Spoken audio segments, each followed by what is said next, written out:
In the hidden Gospels preserved in Ethiopia, Christ is recorded saying, "The lamp of the body is the mind. If it be clear, thy whole body shall be full of light." Here lies the identical law I revealed. Control the lamp of thought, and all life is illuminated. Welcome to Napoleon Hill's Daily Millionaire Mindset, where we teach you the timeless principles that turn ambition into achievement. Subscribe today and start creating the life you deserve. What if I told you that the version of truth you've been handed for centuries was edited, cut apart, and rewritten, not to free your mind, but to chain it?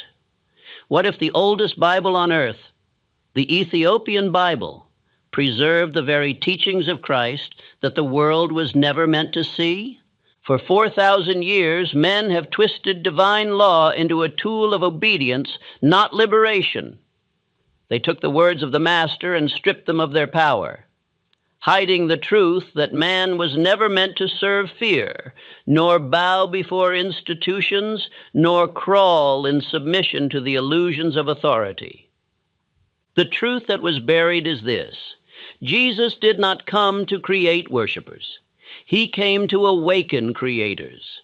His message was not about suffering for heaven, but about mastering heaven within. He did not teach the weak to beg. He taught the strong to command.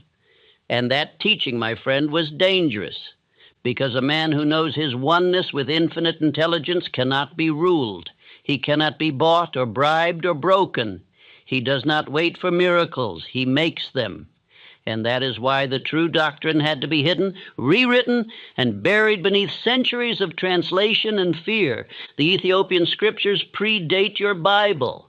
They contain books removed by kings, burned by popes, and erased by scribes, books that spoke of man's direct communion with the infinite, of his power to think his reality into being, of his mind as the true temple of God. Do you understand what that means? It means the kingdom of heaven was never in the sky. It was in your own thought. For 4,000 years, the world has been ruled not by truth, but by fear. The same fear I wrote about when I said, "Fear is the tool of a man-made devil. That devil is ignorance clothed in religion, whispering that you are powerless, that salvation is bought through submission." Yet the Master said otherwise. The kingdom of God is within you. Think of it. Every empire, every priesthood, every institution that ever profited from your fear has built its throne upon the denial of that single law, that man and his Maker are not separate, that the mind of man is a spark of the infinite, that every thought of faith is a command to the universe itself. And I tell you now, if you truly understood what those lost scriptures contained, you would never again ask another man for permission to prosper. You would never again kneel before doubt.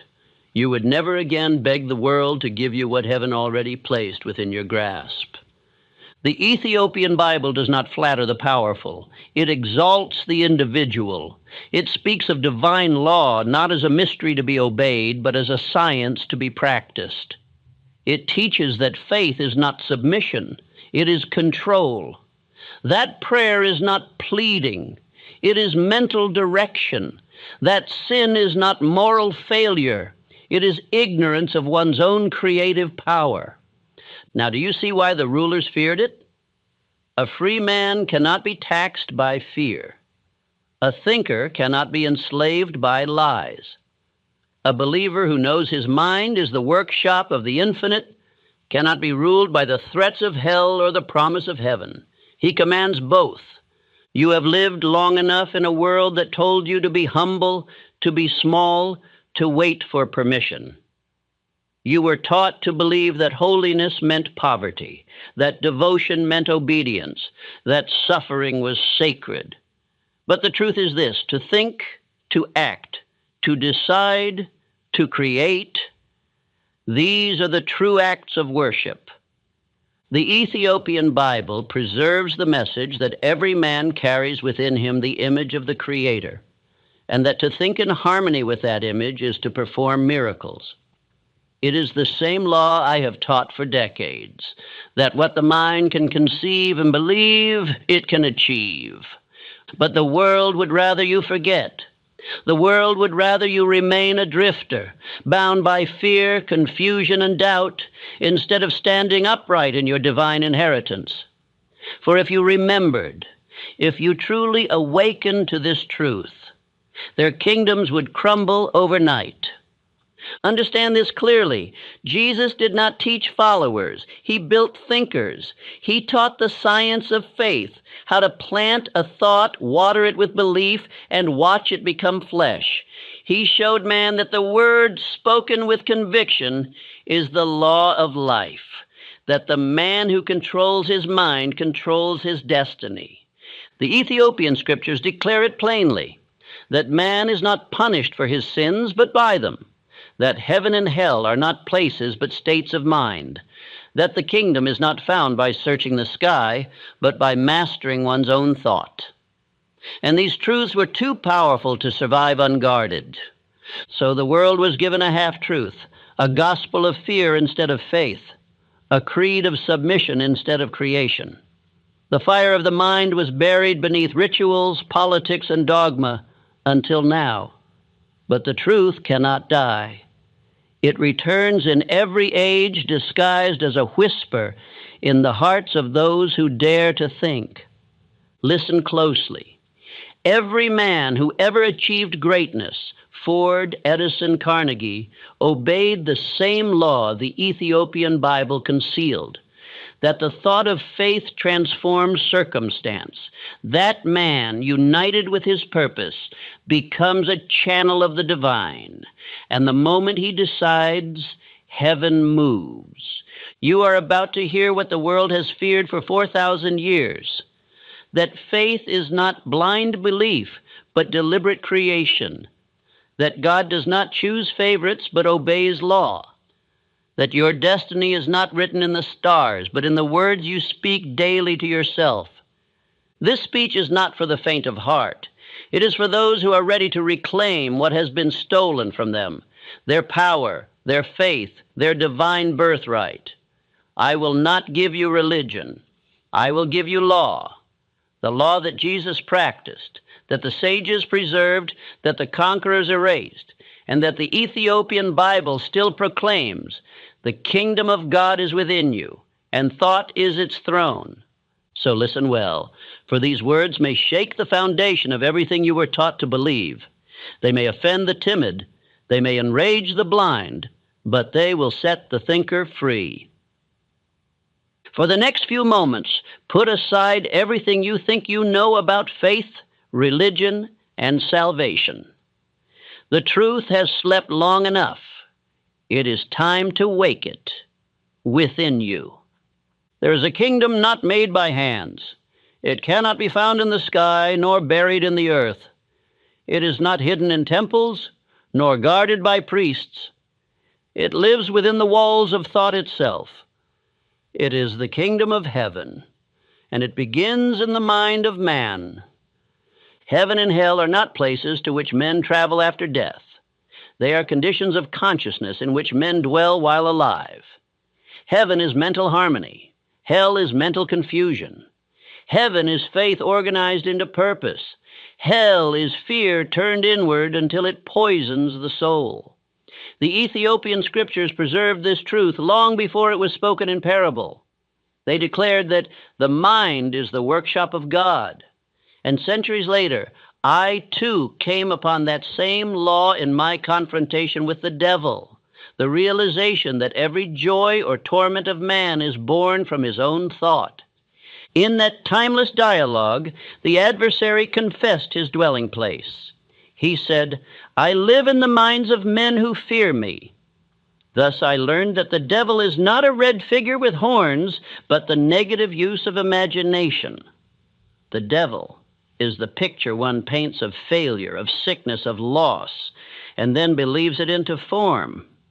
The devil is man's own misuse of thought, and the only exorcism needed is the deliberate act of thinking rightly.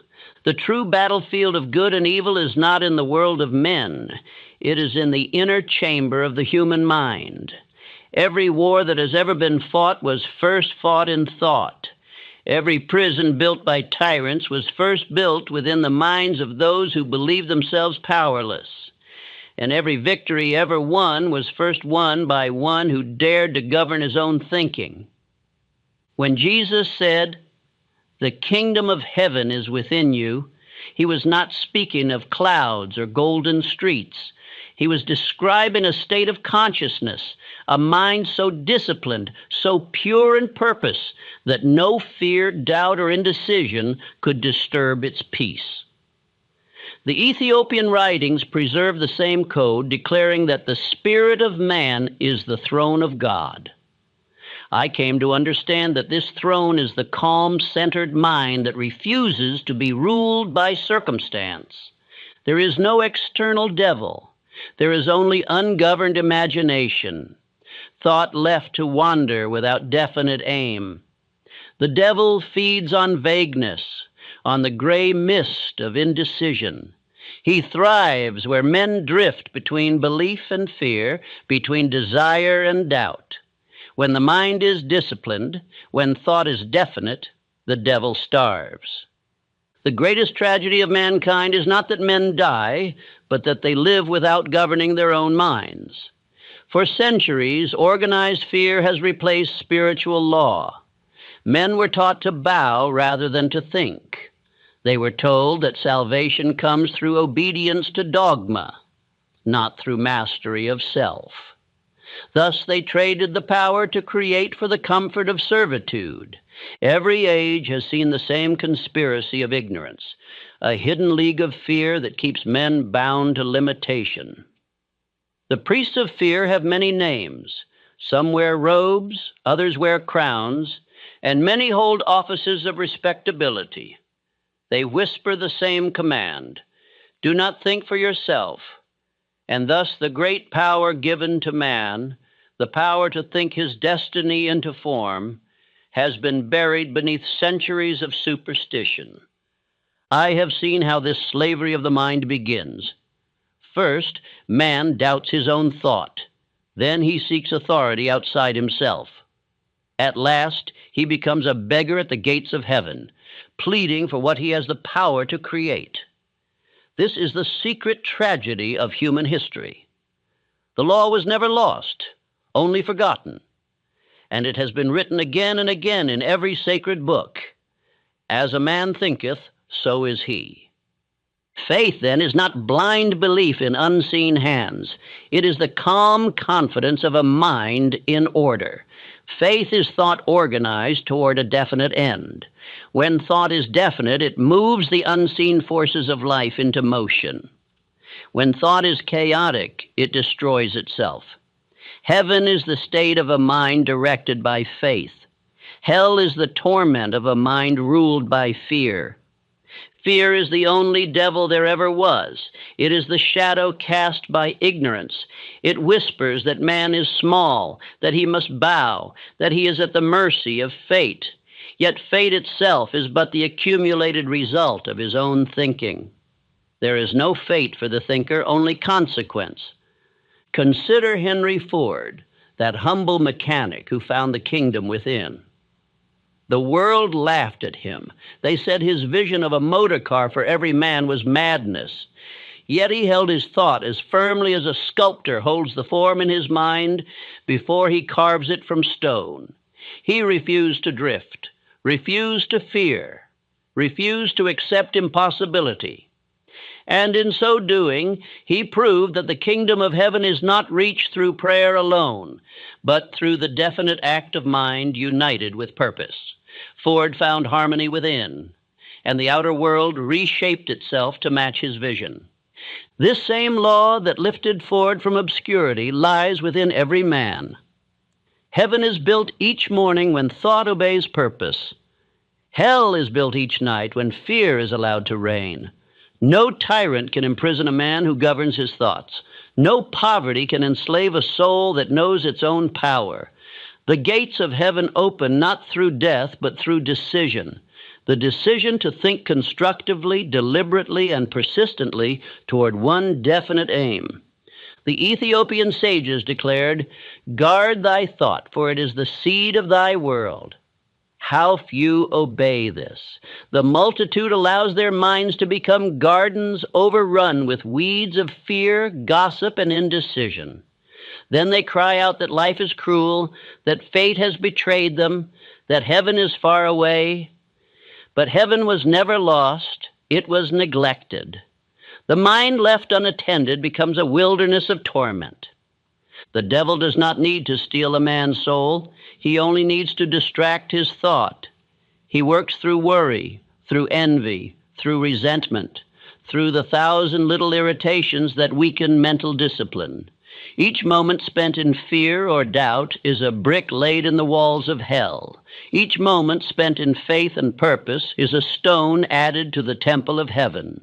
The Ethiopian manuscripts speak of a law called tefersat, the alignment of inner and outer. It teaches that the outer world mirrors the inner order of thought. When man's thought is divided, his world is divided. When his thought is one with purpose, his world obeys him. This is the law of harmony that binds heaven and earth. When I wrote Outwitting the Devil, I did not reveal a new truth. I uncovered the old one. I showed that the devil is thought misused, fear organized into habit, and I showed that heaven is thought rightly used, faith organized into purpose. I saw that Jesus, centuries before, had already taught this law in the simple command, "Be ye transformed by the renewing of your mind." The renewal of the mind is the rebirth of heaven. Every man is a builder. Each day he draws blueprints in thought, and each night the unseen hands of law build from those plans. Some construct palaces of peace. Others raise prisons of despair. Each receives according to the pattern he has drawn. In my own life, I have known both states. I have lived in the hell of confusion and the heaven of purpose. There was a time when fear held me in chains, when every plan I formed crumbled because my thought was divided. But when I learned to fix my mind upon one definite purpose and to hold it there, the chains fell away. The same law that had bound me now served me. Heaven and hell had been two conditions of my own mind. Man prays for deliverance from evil, yet he is delivered the moment he learns to think. The mind, like a compass, always points toward harmony when it is not interfered with. But fear, doubt, and indecision pull its needle from the true north of faith. The first act of salvation, therefore, is mental stillness. The command to thought, "Peace, be still." The Ethiopian sages said that the voice of God speaks only in silence. This silence is not the absence of sound. It is the absence of fear. When the mind is silent, it hears direction. When it is noisy with worry and desire, it hears only confusion. The devil dwells in noise. God speaks in calmness. There is no need to destroy evil. It destroys itself when ignored. There is no need to chase heaven. It appears when the mind becomes orderly. Man's task is not to beg for miracles, but to create them through disciplined imagination. For the universe obeys thought as faithfully as the soil obeys seed. The great secret hidden in both the Ethiopian scrolls and in my dialogue with the devil is this: man is the builder of heaven through the instrument of his mind. When thought is pure, heaven appears. When thought is chaotic, hell arises. The scriptures of every nation have whispered this in different tongues, yet men have chosen fear over understanding. The priests of fear taught that God rewards obedience and punishes inquiry, but truth rewards inquiry and punishes ignorance. The mind was given not to serve fear, but to command it. Every time a man refuses to think for himself, he hands the keys of heaven to the devil of doubt. Men have waited for angels to descend, but angels are thoughts of faith. They come not from above, but from within. Faith, when rightly understood, is not hope. Hope waits. Faith acts. Faith is not blind. It sees with inner vision. Faith is not sentiment. It is discipline. The man of faith knows that the invisible is the cause of the visible, and he governs his thoughts accordingly. The law is perfect and impartial. Whatever you plant in mind, you will meet and experience. If you sow fear, you will reap defeat. If you sow definiteness, you will reap mastery. The soil of the subconscious never rests. It grows weeds or wheat with equal faithfulness. Therefore, the first duty of man is mental cultivation, to keep his garden clear of the weeds of fear, and to plant daily the seeds of purpose. This is not poetry. It is exact science. Every result in your life is the harvest of some thought previously planted.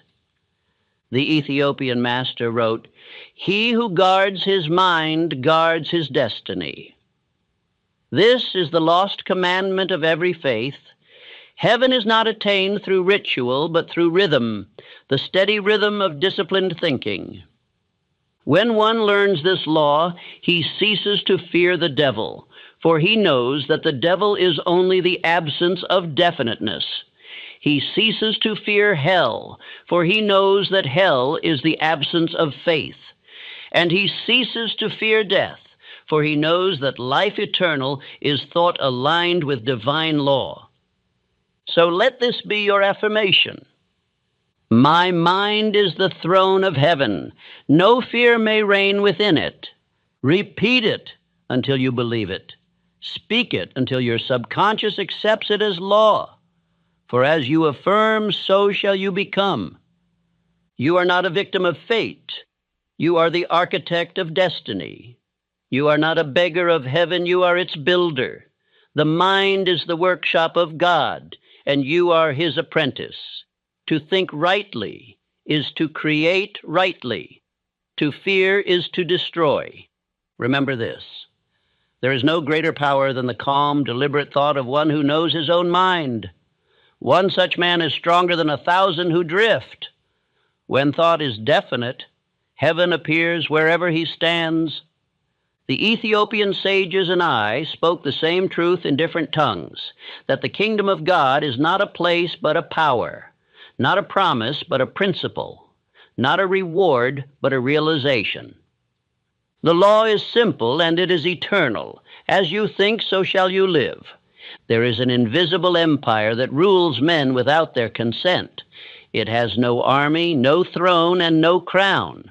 Its palace is built in the imagination of those who tremble before shadows. This empire is called fear, and it is the oldest form of government in the world. Kings have come and gone, nations have risen and fallen, but fear remains the eternal ruler of those who refuse to think for themselves. When I conversed with the devil, he confessed his only weapon.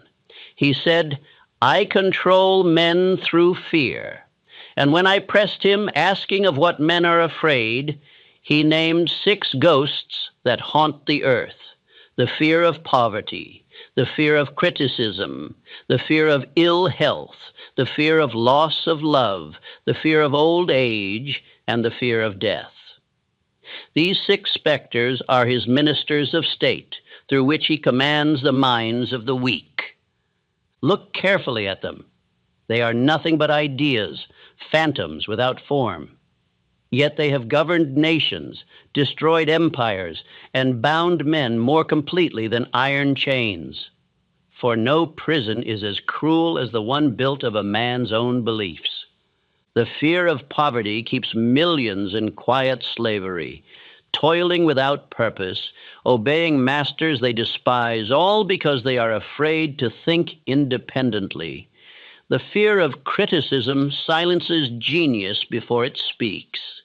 It makes men live by the opinions of others, never daring to be different. The fear of ill health fills hospitals with the well and poisons the body through suggestion. The fear of loss of love makes beggars of lovers, trading dignity for approval. The fear of old age steals joy from the young and peace from the old. And the fear of death, the oldest of all lies, keeps men trembling before the inevitable, never realizing that death is but the gateway between states of consciousness. Every one of these fears is a lie whispered to the mind until the mind believes it. The devil's greatest triumph is not in destruction, but in deception. He persuades man that he is powerless. He convinces him that life is ruled by chance, that destiny is a cruel master, and that he must accept what comes. Once a man accepts that lie, the devil needs no chains. The man will guard his own prison. The Ethiopian scriptures speak of this tyranny. They tell of an age when priests and kings conspired to control the minds of the people through fear. They discovered that a frightened man will bow before any authority that promises safety. So they filled the world with forbidden laws, invisible curses, and unseen punishments. They told men that to question was sin, that to think was rebellion, and that to seek power was pride. And thus they turned the gift of reason into a cause of guilt.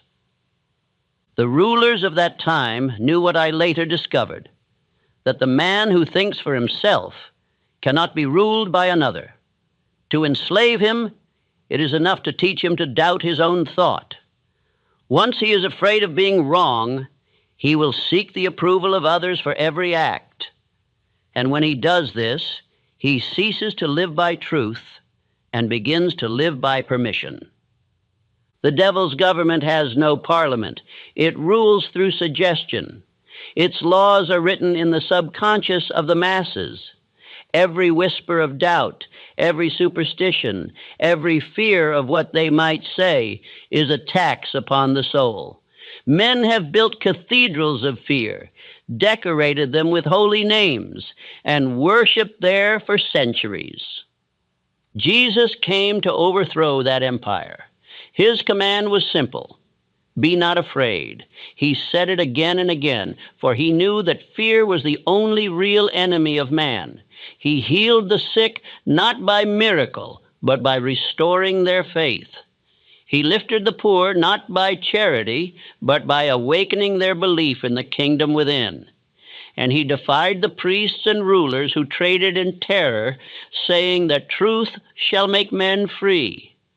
Yet the world crucified him, not because he was wrong, but because he was dangerous. He threatened the commerce of fear. He exposed the hidden market in which souls were sold to superstition. For when a man loses fear, no tyrant can profit from him. The Ethiopian text preserved his true message, that salvation is freedom from fear through understanding.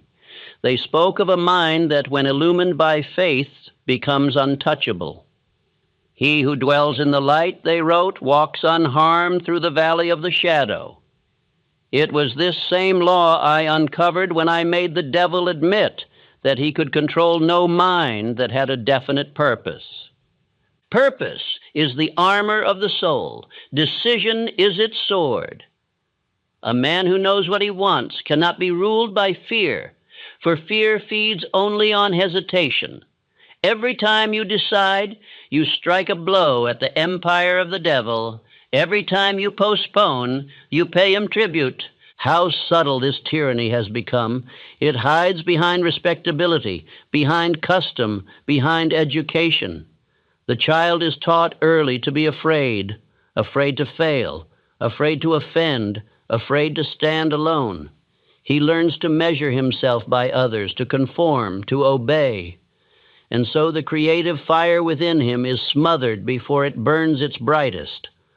By the time he is grown, his imagination, that divine faculty through which man communes with infinite intelligence, has been shackled by caution and conditioned by fear.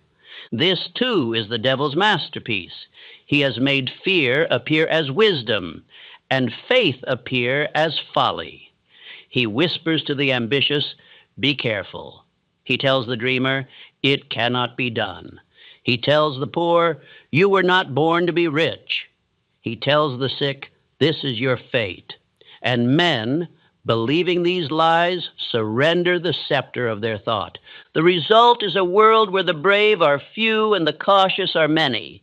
A world where the majority drift in quiet despair, waiting for a miracle that will never come, because miracles are not granted to those who fear to act. Fear is not sin, yet it is the soil from which all sin grows. It is ignorance in disguise, ignorance of the law of mind. For once a man understands that thought creates form, that faith governs energy, and that decision directs destiny, he cannot fear. To fear is to forget the law. To remember the law is to destroy fear. I have seen the power of this understanding in my own life. There was a time when I, too, was enslaved by the 6 ghosts. I feared poverty. I feared criticism. I feared the opinions of others. My days were filled with hesitation and my nights with worry. I prayed for courage, yet my prayers were empty because they were offered in doubt. One night when despair had nearly conquered me, I asked myself a question that changed everything. What if fear is nothing but a state of mind? If it was a state of mind, then it could be changed. If it was created by thought, then thought could uncreate it. I decided to test this. I began to act as though I had no fear, to speak with confidence, to plan boldly, to believe in my purpose even when my reason protested. At first, the old ghosts returned, whispering their doubts, but each time I refused to listen, they grew weaker. One by one they vanished until only faith remained. And with that faith came the first real freedom I had ever known. The Ethiopian teachers called this the second birth. It is not the birth of the body, but the birth of dominion, when a man learns that fear has no substance except what he gives it. From that day, I understood that the devil can only rule by consent, and that consent is withdrawn the moment one thinks independently. Look again at the 6 fears, and you will see how they form the pillars of the devil's kingdom. The fear of poverty makes slaves of workers and cowards of thinkers. The fear of criticism makes nations march to ruin, each afraid to contradict the loudest voice. The fear of ill health creates sickness through imagination, for the body obeys belief as faithfully as the soil obeys seed. The fear of loss of love breeds jealousy and possession, destroying the very thing it seeks to preserve. The fear of old age steals the strength of the young before their time, as they worship youth and despise wisdom.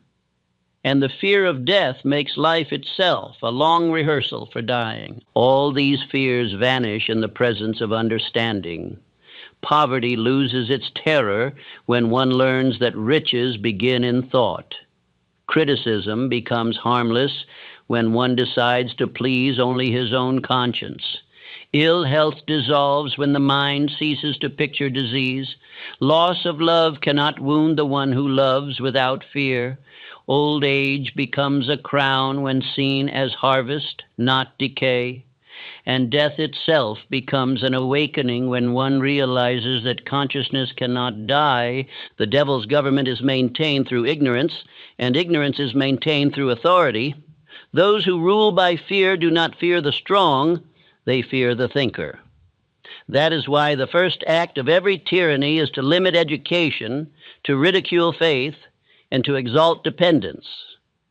They know that the man who understands his mind cannot be manipulated. Abraham Lincoln understood this law. His courage was not born of absence of danger, but of presence of purpose. When the nation trembled and armies fell, he said simply, "I am not bound to win, but I am bound to be true." In that moment, he demonstrated mastery over fear. He knew that fear is a liar, and that the man who stands by a principle cannot be defeated even by death. His faith in justice was his armor. His decision was his sword.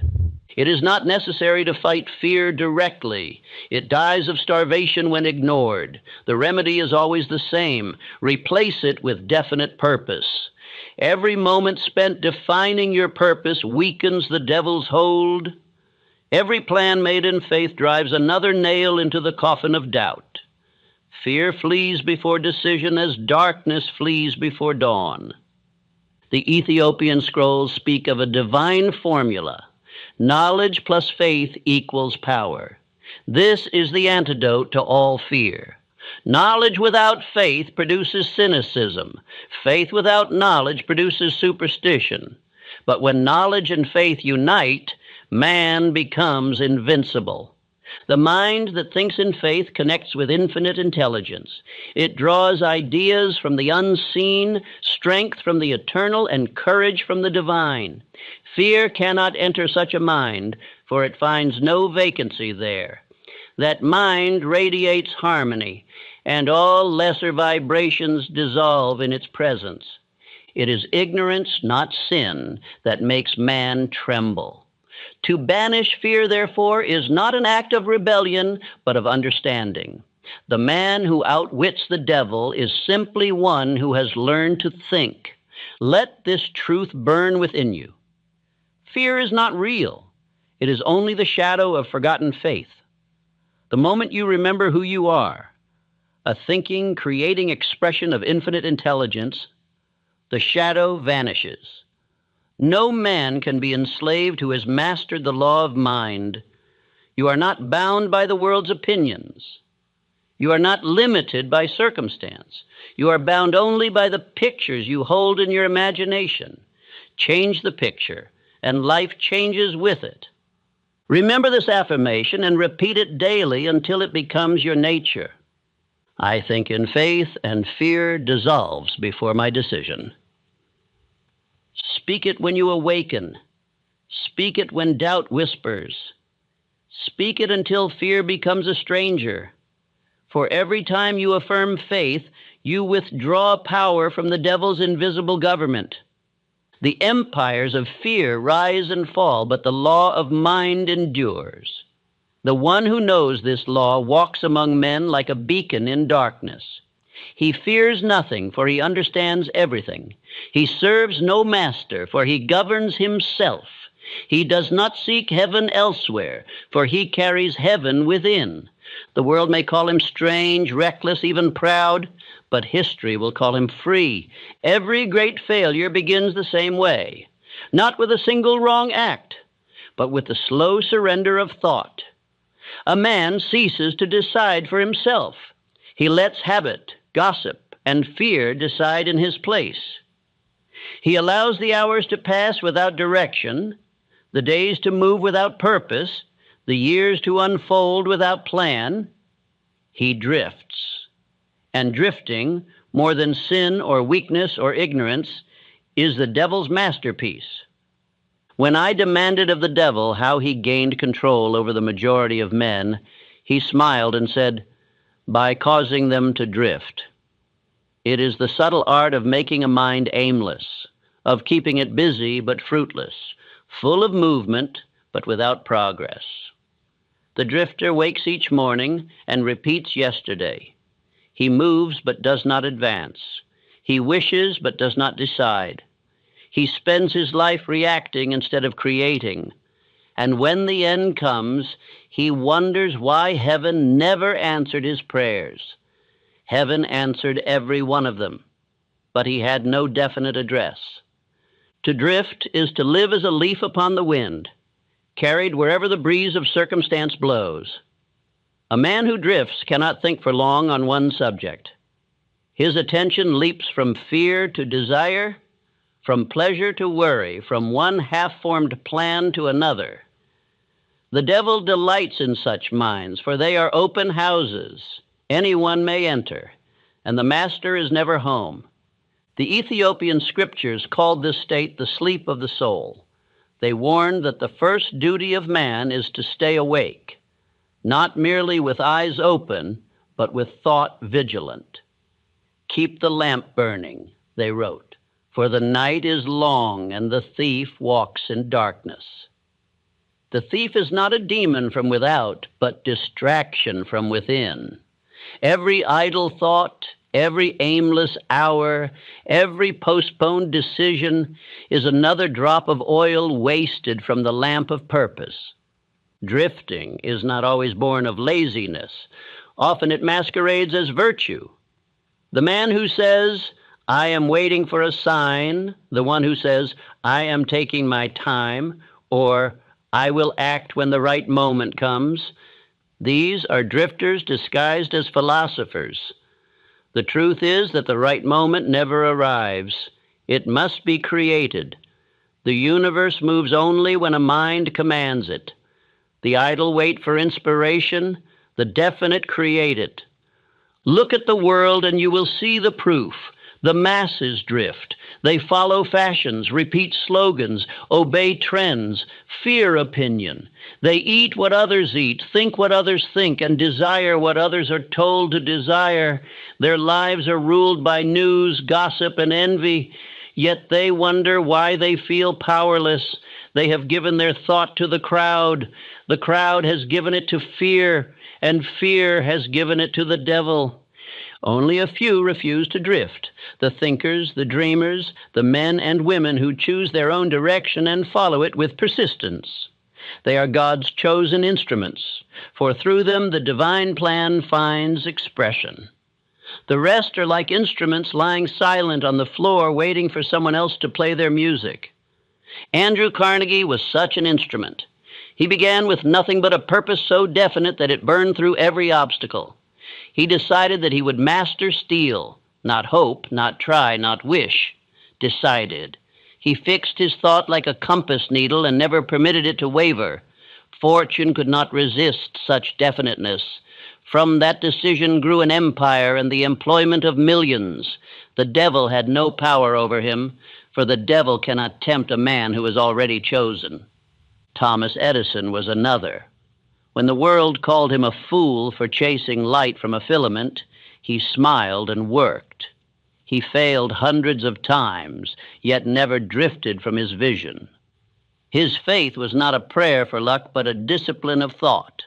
Every hour of his life was organized around his definite purpose. To one who asked how he endured so many failures, he said, "I did not fail. I discovered 1,000 ways that did not work." That is the creed of the non-drifter. George Washington stood in the winter at Valley Forge with no food for his soldiers, no shoes for their feet, and the cause of liberty hanging by a thread. Yet he never surrendered to despair. His mind was anchored in purpose, and that purpose drew strength from the unseen. The armies of the world could not move him because fear could not enter him. He held one idea, freedom, until the universe itself conspired to make it real. The non-drifter is not born. He is made through discipline. He trains his thought as a general trains an army. Every idea must obey command. Every emotion must serve strategy. He allows no idle thinking, for he knows that thought is creative and will reproduce whatever he allows. He guards his mind as a fortress, admitting only those ideas that strengthen faith, courage, and purpose. Drifting, by contrast, is mental anarchy. It is thought without leadership. It is the inner government overthrown by its own citizens. The drifter has no schedule, no plan, no chief aim. He spends more time doubting than doing, more time excusing than executing. He reads but never applies. He prays but never acts. He talks of what he might do, yet the years pass and nothing is done. The devil laughs, for such a man requires no temptation. He tempts himself. In Outwitting the Devil, I asked the adversary what percentage of men he controlled. His answer was terrifying, 98 out of 100. When I pressed for the reason, he said simply, "They drift." Only 2 out of 100 think for themselves, decide for themselves, and act from their own convictions. These 2 create civilization. The rest follow. But there is hope, for drifting can be reversed the instant one decides. The cure is as swift as the disease is slow. A single definite purpose, held with faith and acted upon with persistence, will awaken the sleeping soul and cast the devil out of the mind. The transformation is as certain as the sunrise, for the law of non-drifting is a spiritual law. Thought held firmly in one direction gathers power from the infinite. The Ethiopian teachers described this law as the straight path. They taught that to walk it is salvation, to wander from it is death. He who keeps his face toward the light, they said, shall not stumble in darkness. To keep one's face toward the light is to maintain attention upon purpose. It does not mean struggle or tension, it means consistency. The sun does not hurry, yet all life follows its course. So too must a man move in steady rhythm toward his chosen aim. Why then do the masses drift? Because drifting is easy. It demands nothing of courage, nothing of faith, nothing of effort. The mind, like water, always seeks the lowest level. To rise requires energy. To drift requires none.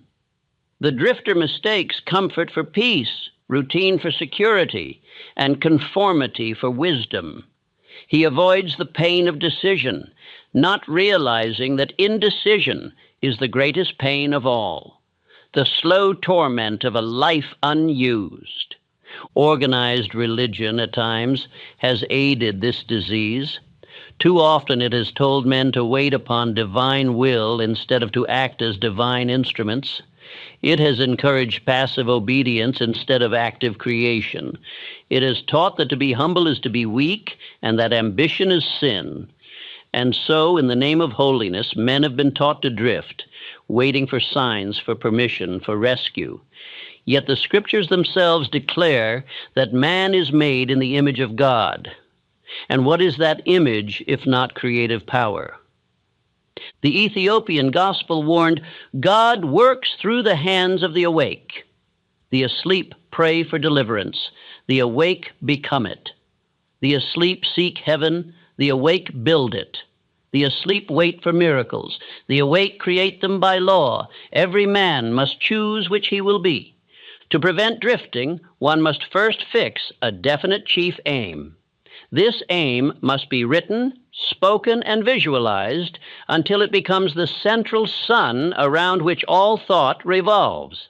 It need not be grand, it must be clear. The farmer who decides to raise the best crop in his valley, the craftsman who decides to master his trade, the mother who decides to raise strong children, each is practicing the law of non-drifting. Next comes organized planning. The plan is the bridge between thought and action. Without it, purpose remains a dream. The drifter may say, I wish to succeed, but he has no chart, no map, no timetable. The non-drifter builds his plan as an architect builds a temple, with care, with patience, with exact design. Then he executes it daily, adjusting but never abandoning.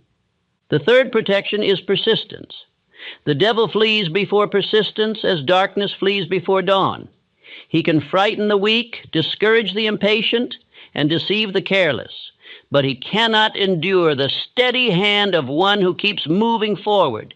Every defeat, every delay, every failure becomes fuel for the one who refuses to stop.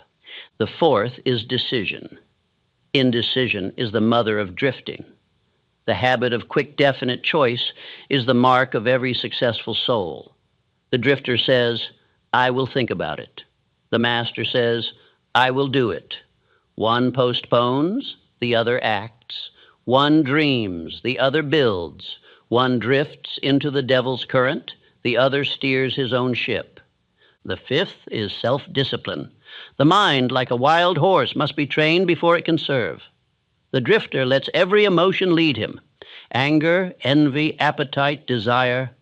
The master reins them all to purpose. He eats, sleeps, speaks, and works by intention, not impulse. He is not a slave to circumstance because he is not a slave to himself. The sixth is faith. Without faith, all else collapses. Faith is the invisible bridge that carries thought across the chasm of doubt into the land of achievement. It is not blind. It sees with inner vision. It is not hope. It is knowledge of law. The man of faith does not drift because he knows that every cause produces its effect, and that no effort, rightly directed, can fail in the end. The seventh is the habit of going the extra mile. This law breaks the chains of mediocrity. The drifter does only what he must. The master does more than is required. He sows beyond his field, and life repays him in kind. Each extra mile traveled strengthens definiteness and weakens the devil's hold. These 7 traits form the armor of the non-drifter: definite purpose, organized plan, persistence, decision, self-discipline, faith, and the habit of going the extra mile. Clothed in these, a man walks untouched through the fires of temptation. Understand this clearly. Drifting is not a habit of the poor alone. It afflicts kings and scholars alike. Any mind left unguarded becomes its victim. The scientist who loses faith in his discovery, the artist who doubts his vision, the leader who listens too long to fear, all drift the moment they let go of their purpose. The Ethiopian texts tell of a parable, a captain sailing without compass. The winds of chance drove him far from his course until he cried out, "The sea is cursed."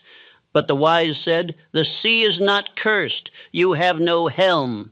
So it is with life. The sea of circumstance is neutral. It obeys the rudder of thought. Drifting is not the fault of the sea, but the absence of a helm.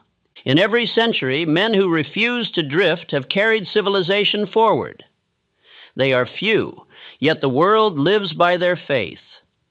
The roads we travel, the machines we use, the freedoms we enjoy, all were created by minds that thought definitively and refused to yield.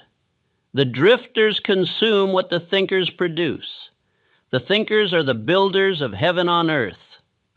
The moral cost of indecision is greater than the material one. Each time a man hesitates, he wounds his soul. He feels smaller, weaker, less certain of himself. The habit of indecision breeds self-contempt. Soon he no longer believes in his own power, and once that belief dies, he becomes a puppet of circumstance. The devil then no longer needs to tempt him. He guides him by strings of doubt. The cure again is decision, even small ones. Choose your words, your friends, your hours, your thoughts. Choose what you will study, what you will ignore, what you will believe. Choice is the muscle of the soul. It grows strong through use and weak through neglect. The man who practices non-drifting discovers a strange peace. He no longer fears the future because he is building it. He no longer resents the past because he has learned from it.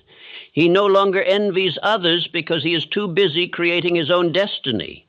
His mind is clear, his emotions steady, his body vibrant, his conscience quiet. This is salvation, the mind in harmony with itself. The devil cannot enter such a mind.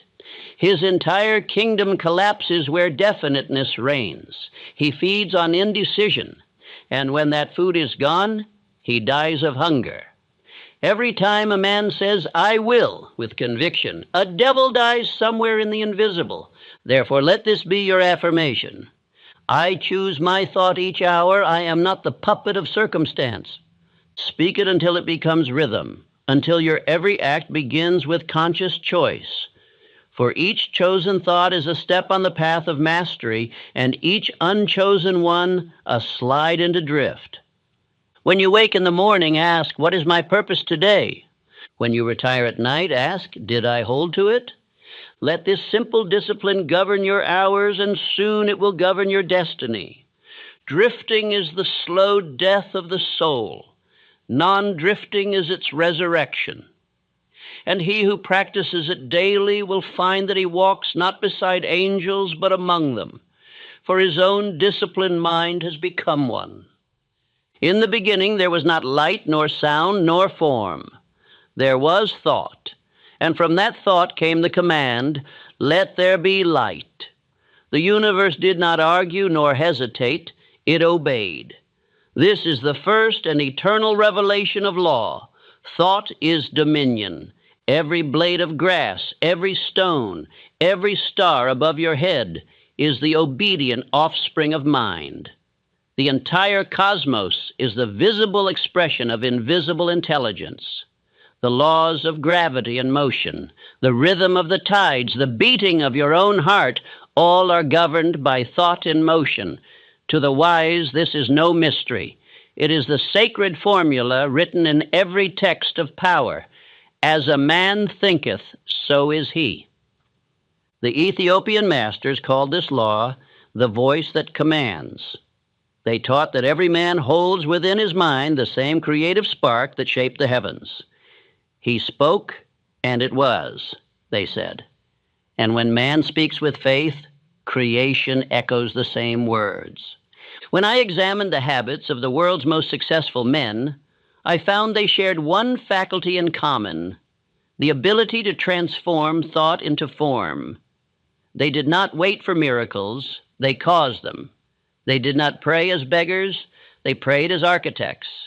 Every desire they held in the mind with conviction took on life and moved toward fulfillment.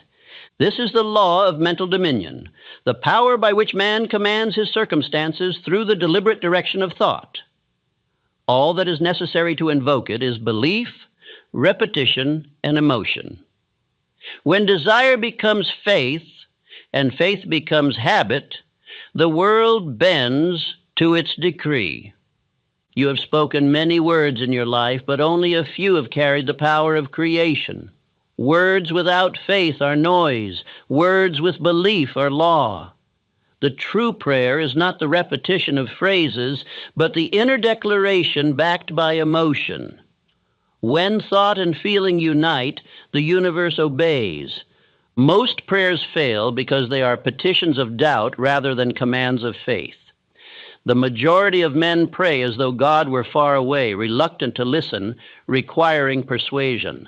But God, or infinite intelligence, dwells in the mind of man and acts only through law.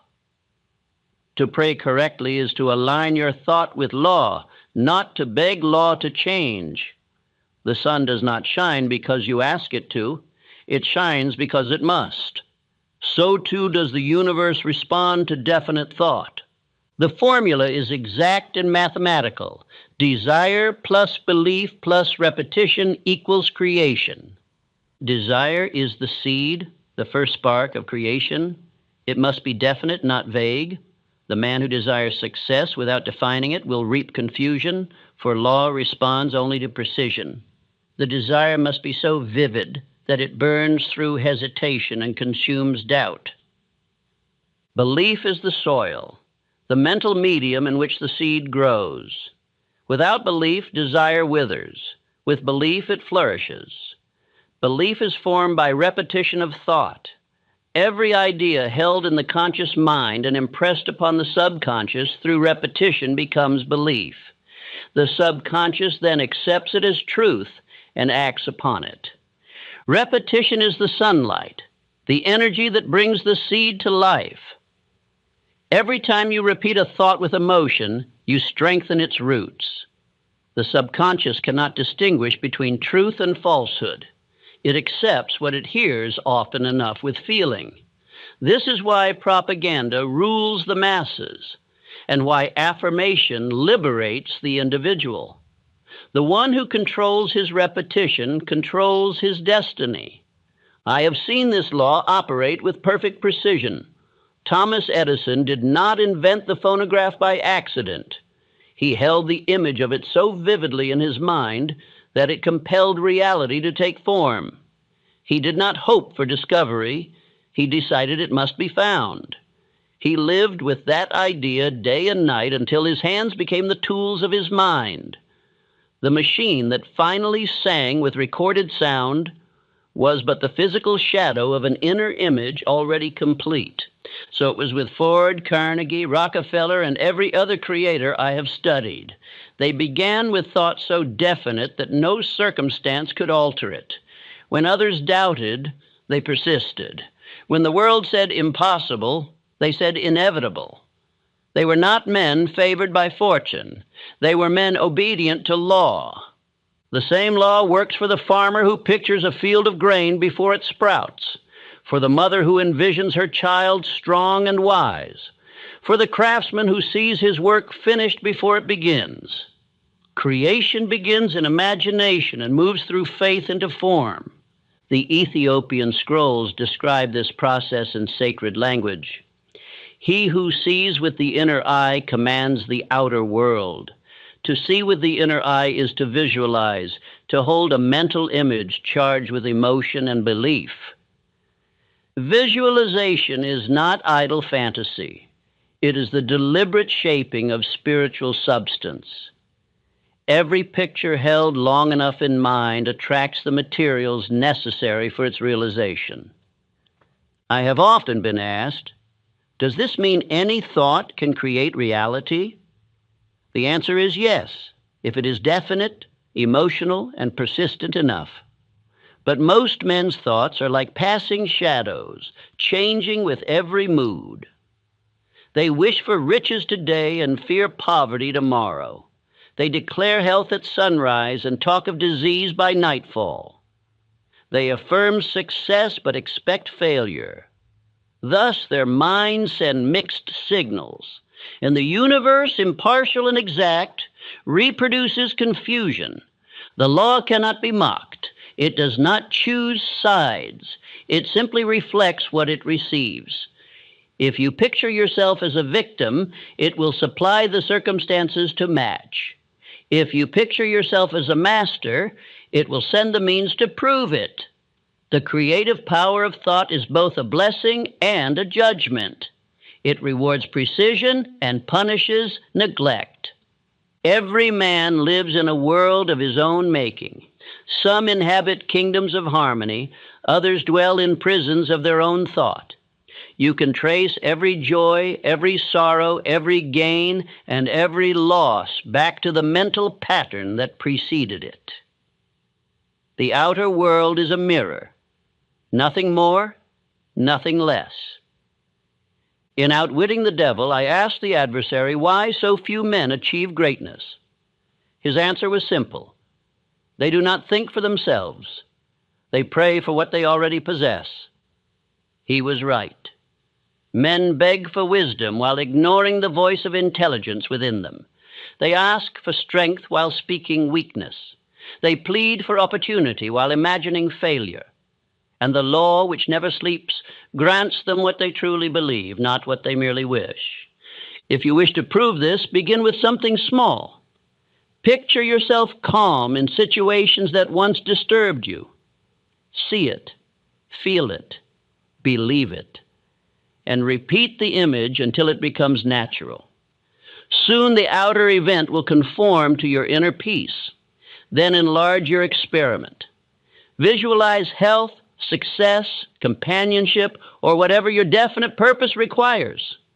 Do this with faith, and life will rearrange itself around your image. The Ethiopian text, known as the Book of Wisdom, expresses this law in simple words. The world is clay. The mind is the potter. You cannot blame the clay if the vessel is misshapen. You must change the hand that molds it, your thought. Many men misunderstand this law and turn it into superstition. They repeat words mechanically, believing that magic lies in sound. But repetition without emotion is powerless. The subconscious mind responds not to empty words, but to feeling. One phrase spoken with conviction outweighs 1,000 spoken with indifference. This is why daily autosuggestion, the deliberate feeding of constructive thoughts into the mind, is the most sacred of all disciplines. It is not self-deception. It is self-direction. Every morning, every night, and every hour you can spare, repeat to yourself your definite purpose, affirming it as already accomplished. Picture its when you believe in a thing so completely that your mind accepts it as real, every atom of your being moves toward its fulfillment. The subconscious acts upon it. Infinite intelligence coordinates circumstances. Opportunities appear, and the path opens before you.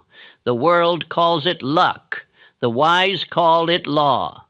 Every miracle recorded in history is an instance of this law. When Jesus said, "According to your faith be it unto you," he was stating a scientific principle.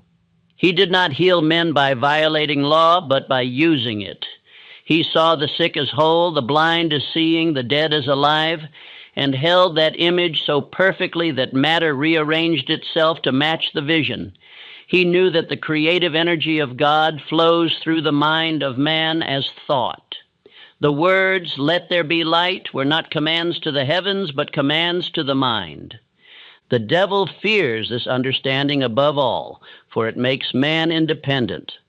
When you know that thought governs matter, you cannot be enslaved by superstition or by fear. You cease to be a beggar and become a creator. You no longer look to others for permission to succeed, nor to circumstances for opportunity. You command both through thought. Consider how this law operates even in the smallest acts of life. A man imagines a meal and his hands prepare it. He imagines a journey and his feet walk it. He imagines an invention and tools obey him. Every act begins in imagination.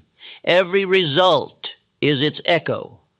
Thought is the first motion of all creation. The great failure of mankind has been ignorance of this truth. Men have feared their own minds, calling imagination dangerous, ambition sinful, and desire evil. But desire, purified by purpose, is the very breath of creation. Without it, the world would stand still.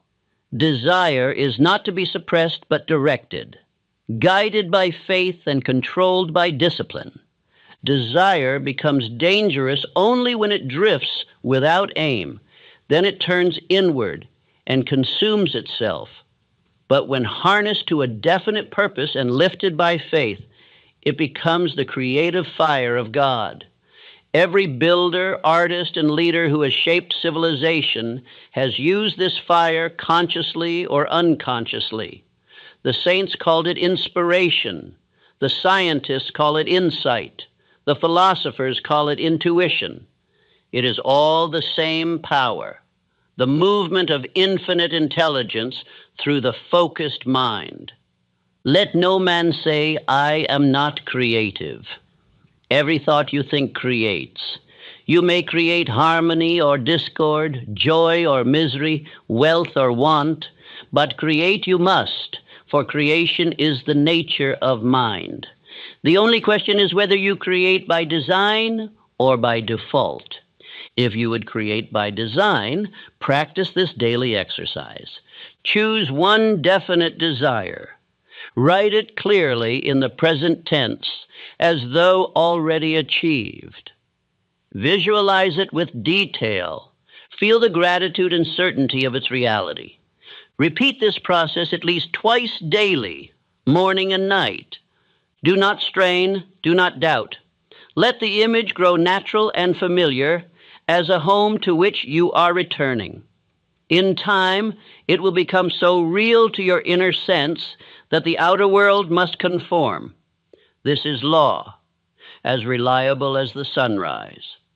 The Ethiopian teachers called this the harmony of the inner and outer voice. They said that when the mind speaks one thing and the heart feels another, creation halts. But when both speak the same word, the universe rushes to obey. The word amen at the end of a prayer was not meant as conclusion, but as affirmation. So it is. When spoken with faith, it seals the image into form. To live by this law is to walk as a king among men. You cease to fear circumstances, for you know they are your servants. You cease to envy others, for you know the same power works through all. You cease to doubt the future, for you are building it with every thought. You no longer say, I hope. You say, I know. You no longer say, I wish. You say, I will. You no longer drift. You decide. You no longer react. You create. And in this transformation, you rediscover the lost secret of the ages, the secret that heaven is not a reward, but a result, not a place, but a process of mind in harmony with law. Let this affirmation be written upon your heart. What I hold in thought with conviction, life must mirror in form. Speak it until it becomes certainty. Think it until it becomes identity. For the mind that knows this truth cannot fail, cannot fear, and cannot be enslaved. It has entered dominion, the kingdom of heaven within. The human mind is the greatest of all gates, the entrance through which either heaven or hell enters man's life. Yet few ever learn to guard it. They allow every sound, sight, and rumor to pass its threshold. They wander from thought to thought as a drunkard wanders through alleys. They open the gate to fear in the morning and to worry at night. They wonder why peace flees from them, why success eludes them, why joy fades like smoke. The answer is simple. They have never learned the law of controlled attention. In my interview with the devil, I asked him directly, "By what means do you enter the mind of man?" His answer was as cold as it was precise. I enter when a man's attention is not upon his own thought. That was his confession.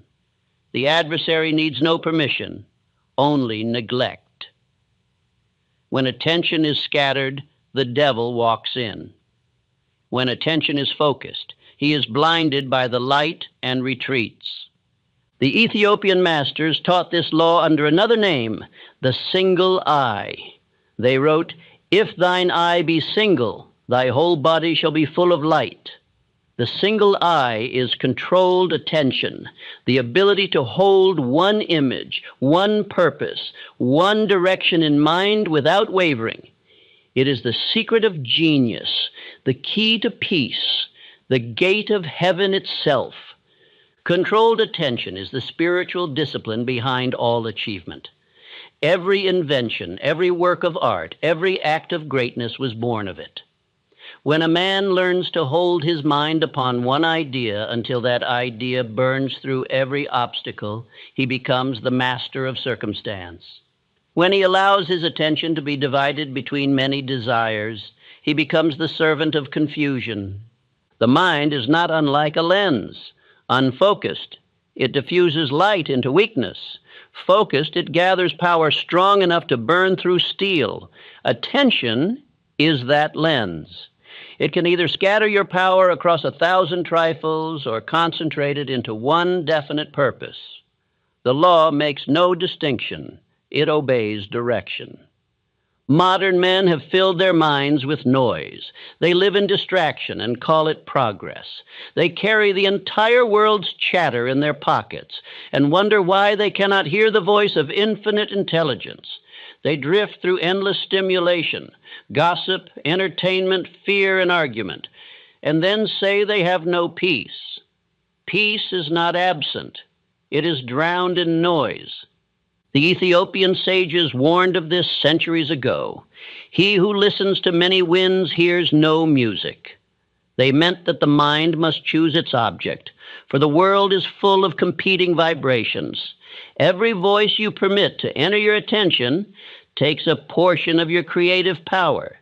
Each hour of idle talk, each moment of gossip, each indulgence in envy or complaint is a leak in the reservoir of your mind. Controlled attention begins with the act of closing those leaks. Learn to be silent. Learn to turn off the stream of idle words and useless images. Learn to sit with your own thought until it becomes your servant rather than your master. When you can hold one idea without being pulled by 10 others, you have taken your first step into mastery. You cannot control what you will not observe. Therefore, the first discipline is awareness, to watch your own thought. The Ethiopian text, Wisdom of Light, says, "Guard the doorway of your mind as a king guards his treasury. Every idea that enters your consciousness will grow unless rejected. Ask of each thought, does this serve my definite purpose? If it does not, dismiss it at once." A man's attention is his life. Whatever holds it grows stronger. Whatever he neglects grows weaker. This is why men fail. They feed their fears and starve their faith. They dwell upon obstacles, talk about problems, imagine defeat, and then are surprised when failure appears. They have been watering weeds and wondering why no flowers bloom. Controlled attention reverses this process. It takes every idle moment and turns it into creation. Instead of imagining disaster, you imagine triumph. Instead of dwelling on loss, you dwell on gain. Instead of worrying about what you cannot control, you hold your thought on what you can. The universe expands whatever you concentrate upon. Attention is the magnet of experience. When you dwell on fear, you invite its form. When you dwell on faith, you awaken its power. When you dwell on success, you attract opportunity. This is not wishful thinking, it is law. Attention organizes the forces of the mind, and the mind organizes the forces of circumstance. The devil cannot enter a mind under control. He cannot tempt a man who is busy directing his own thought. His entire empire depends on distraction. He sends 1,000 small noises to steal your attention: gossip, irritation, fatigue, curiosity, vanity. Anything to keep you from thinking of what matters. His purpose is not to make you evil, but to make you scattered, for a scattered mind is powerless. Jesus said, "Watch and pray." Most have read those words as instruction for religion. I read them as a formula for dominion. Watch means to observe your thought. Pray means to fix it upon your purpose. To watch and pray is to practice controlled attention. The man who does this continually cannot be moved by the storms of life, for his thought stands like a lighthouse upon a rock. The Ethiopian scriptures describe this same practice as setting the face toward the light. When the ancient monks of Axum rose at dawn, they would face east in silence, holding their gaze upon the horizon. It was not the sun they worshipped, but the principle of unwavering attention. They trained their minds to follow light until they could hold it inwardly, even through the night. This was the meaning of prayer without ceasing. To master attention is to possess peace. A mind that can remain still upon one point of faith cannot be disturbed. When you hold your thought upon what is good, all that is unlike it fades. When you hold it upon truth, error dissolves. When you hold it upon harmony, discord disappears. The world outside is only the mirror of the world within. Change the image and the reflection obeys. I have seen men of power who embodied this principle. One of them was John D. Rockefeller. During crises that would have broken lesser men, he remained calm as stone. While others panicked, he withdrew into silence, focusing upon his purpose with mathematical precision. When questioned about his composure, he replied, "I never allow my mind to leave the problem until I find its profit." That was not greed. It was control. The man who can think clearly in chaos becomes ruler of it. Controlled attention is also the foundation of happiness. The unhappy man is not cursed by fate. He is cursed by divided thought. He tries to hold joy in one hand and fear in the other. He attempts to live in the present while clinging to the past. He allows his attention to wander between regret and anxiety until peace is lost. Happiness is not something to be found. It is the natural condition of an undistracted mind. The Ethiopian sages expressed it thus: heaven begins when the mind stands still upon truth. The still mind does not mean an empty one. It means a mind filled only with what is worthy. It is not absence of thought, but mastery of it. To hold your attention upon truth until it becomes identity is to enter heaven while still in the body. How does one attain this mastery? Through daily discipline. The mind, like the muscles, grows strong through use. You cannot control your attention once and be free forever. You must practice until it becomes habit.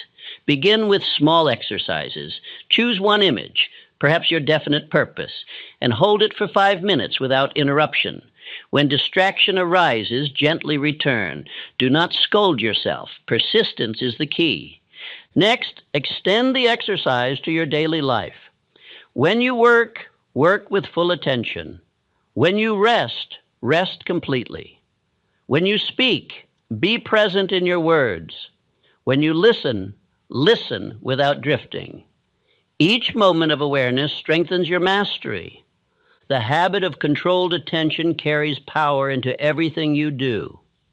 Your words gain weight because they come from unity of thought. Your actions produce results because they are guided by a single intention. People will feel the force of your presence without knowing why. It is the radiation of focused mind. In the Ethiopian monasteries, the young initiates were taught this by a simple ritual. They were told to light a candle and protect it from the wind through an entire night. If the flame wavered, they shielded it. If it burned low, they fed it. If they fell asleep, it went out. The candle was their attention, the wind their thoughts. The master who kept his flame burning till dawn was declared ready for the mysteries of wisdom. You must perform the same rite inwardly. The flame of purpose must burn through every storm. Shield it from gossip, from doubt, from fatigue, from distraction. Keep feeding it with repetition and faith. When it flickers, protect it. When it dims, speak your affirmation. My attention is law. I look only upon what I intend to create. Repeat this until it becomes your nature, for the mind follows its own words, and by repetition, you will find that your attention obeys you as a trained servant obeys its master. Consider this: all great spiritual disciplines, meditation, prayer, fasting, solitude, are simply ways to train attention. The monk in silence, the artist at his canvas, the inventor at his bench, all are practicing the same law. They withdraw energy from distraction and focus it upon one idea until it becomes form. Without controlled attention, even faith is powerless. Faith scattered among many fears is like sunlight through a broken window, warm but weak. Faith concentrated through attention is like light through a lens. It ignites creation. The man who can hold one image of success, one thought of health, one purpose of service, and exclude all contrary suggestions is greater than kings. When attention is not controlled, the mind becomes a battlefield. Every voice competes for power: memory, imagination, fear, desire, hope, resentment. The untrained man tries to fight them all and wonders why he is exhausted. The master does not fight. He commands silence. He returns his thought to his purpose as a ship returns to its course after a storm. Controlled attention also grants mastery over time. The distracted man is always in the past or the future, regretting what was or fearing what will be. The focused man lives entirely in the present moment, and in that moment he finds eternity. For the present is not a fraction of time, but the point of contact between man and the infinite. When your attention is wholly present, you are united with God. The devil fears this union above all. He whispers to you of what might happen tomorrow, of what has gone wrong before. He fills your mind with noise to keep you from silence, because silence is his death. One instant of true stillness, one moment of undivided attention, and the devil vanishes. The Ethiopian masters described it poetically. When the mind looks steadfastly upon light, darkness remembers it has no home. Darkness cannot argue with light. It disappears before it. The man who holds his attention upon faith does not need to fight fear. Fear dissolves of itself. You have within you a power greater than any world can oppose. It is the power to direct your own mind. When you choose where to look, you choose what to live. When you choose what to remember, you choose what to become. The control of attention is the control of destiny. Practice this law and you will find miracles following you as naturally as shadows follow light. Opportunities appear, people assist, conditions align, because the universe obeys concentrated thought. It has always obeyed. It merely awaited your command. And so I tell you again, learn to look only upon what you intend to create. Refuse to look upon fear, for to look is to give life. Refuse to look upon failure, for to look is to empower it. Fix your gaze upon purpose, upon faith, upon harmony, and these shall multiply in your world. For heaven is not a place reached after death. It is a state reached through attention. It is the moment when your thought and God's thought move as one. It is the still point at the center of your being where nothing can disturb you because you are aligned with the eternal law of creation. Remember always the ancient Ethiopian prayer, "May my mind be single as the sun, my purpose steady as its light, and my faith constant as its fire." Let that be your creed. For when attention is mastered, life itself becomes obedience to your thought, and the gate of heaven stands open within you. All power in heaven and on earth moves through the law of harmony. Every star that burns, every planet that turns, every seed that grows, and every thought that creates, each obeys one rhythm, one tone, one universal vibration. The universe is not a chaos of forces. It is an orchestra of order, and every discord in the mind of man produces its echo in his world. The man who understands harmony aligns himself with the infinite. The man who defies it, through anger, envy, or selfishness, falls under the dominion of the devil. For discord is his only domain. Harmony is the key by which the gates of power are opened. It is the secret law that holds atoms together, that binds man to his purpose, and that links soul to soul. It is not a sentiment, but a science. When two or more minds unite in perfect understanding for a definite purpose, they form a magnetic circuit through which infinite intelligence expresses itself. This is the mastermind, and it is the highest demonstration of harmony. In my conversation with the devil, he admitted this much. When two or more minds are blended in harmony, I cannot enter. That was his confession of defeat. The devil thrives in discord, suspicion, and selfishness, but harmony banishes him as light banishes darkness. Wherever men gather in trust and shared purpose, there the devil is powerless. The Ethiopian scriptures contain the same law in older form. They speak of the council of the wise, a sacred circle where elders join their minds in meditation and decision. Their creed was simple. In unity is power. In harmony is God. They believe that when many think as one, they invoke a force greater than any single mind could summon. And they were right. Harmony multiplies power. Discord divides it. 1,000 men working at cross purposes accomplish nothing, while two minds in perfect understanding can move a mountain. Henry Ford once said that his greatest invention was not the motor car, but the harmony of minds that built it. He surrounded himself with men of one purpose, and through their unity, he transformed the world. The mastermind at Dearborn was a living engine of thought, turning faith into fact and ideas into industry. Andrew Carnegie followed the same law. He created not a business but a fellowship of purpose. His steel empire was not forged only in fire and iron, but in harmony of mind. His associates were not servants but allies. Their thought worked as one mechanism guided by a single will. Carnegie himself told me, "The secret of success lies in the harmonious cooperation of minds dedicated to one aim." Through that harmony, he attracted wealth beyond counting, but more than that, he proved a divine principle, that unity of purpose is the voice of God speaking through men.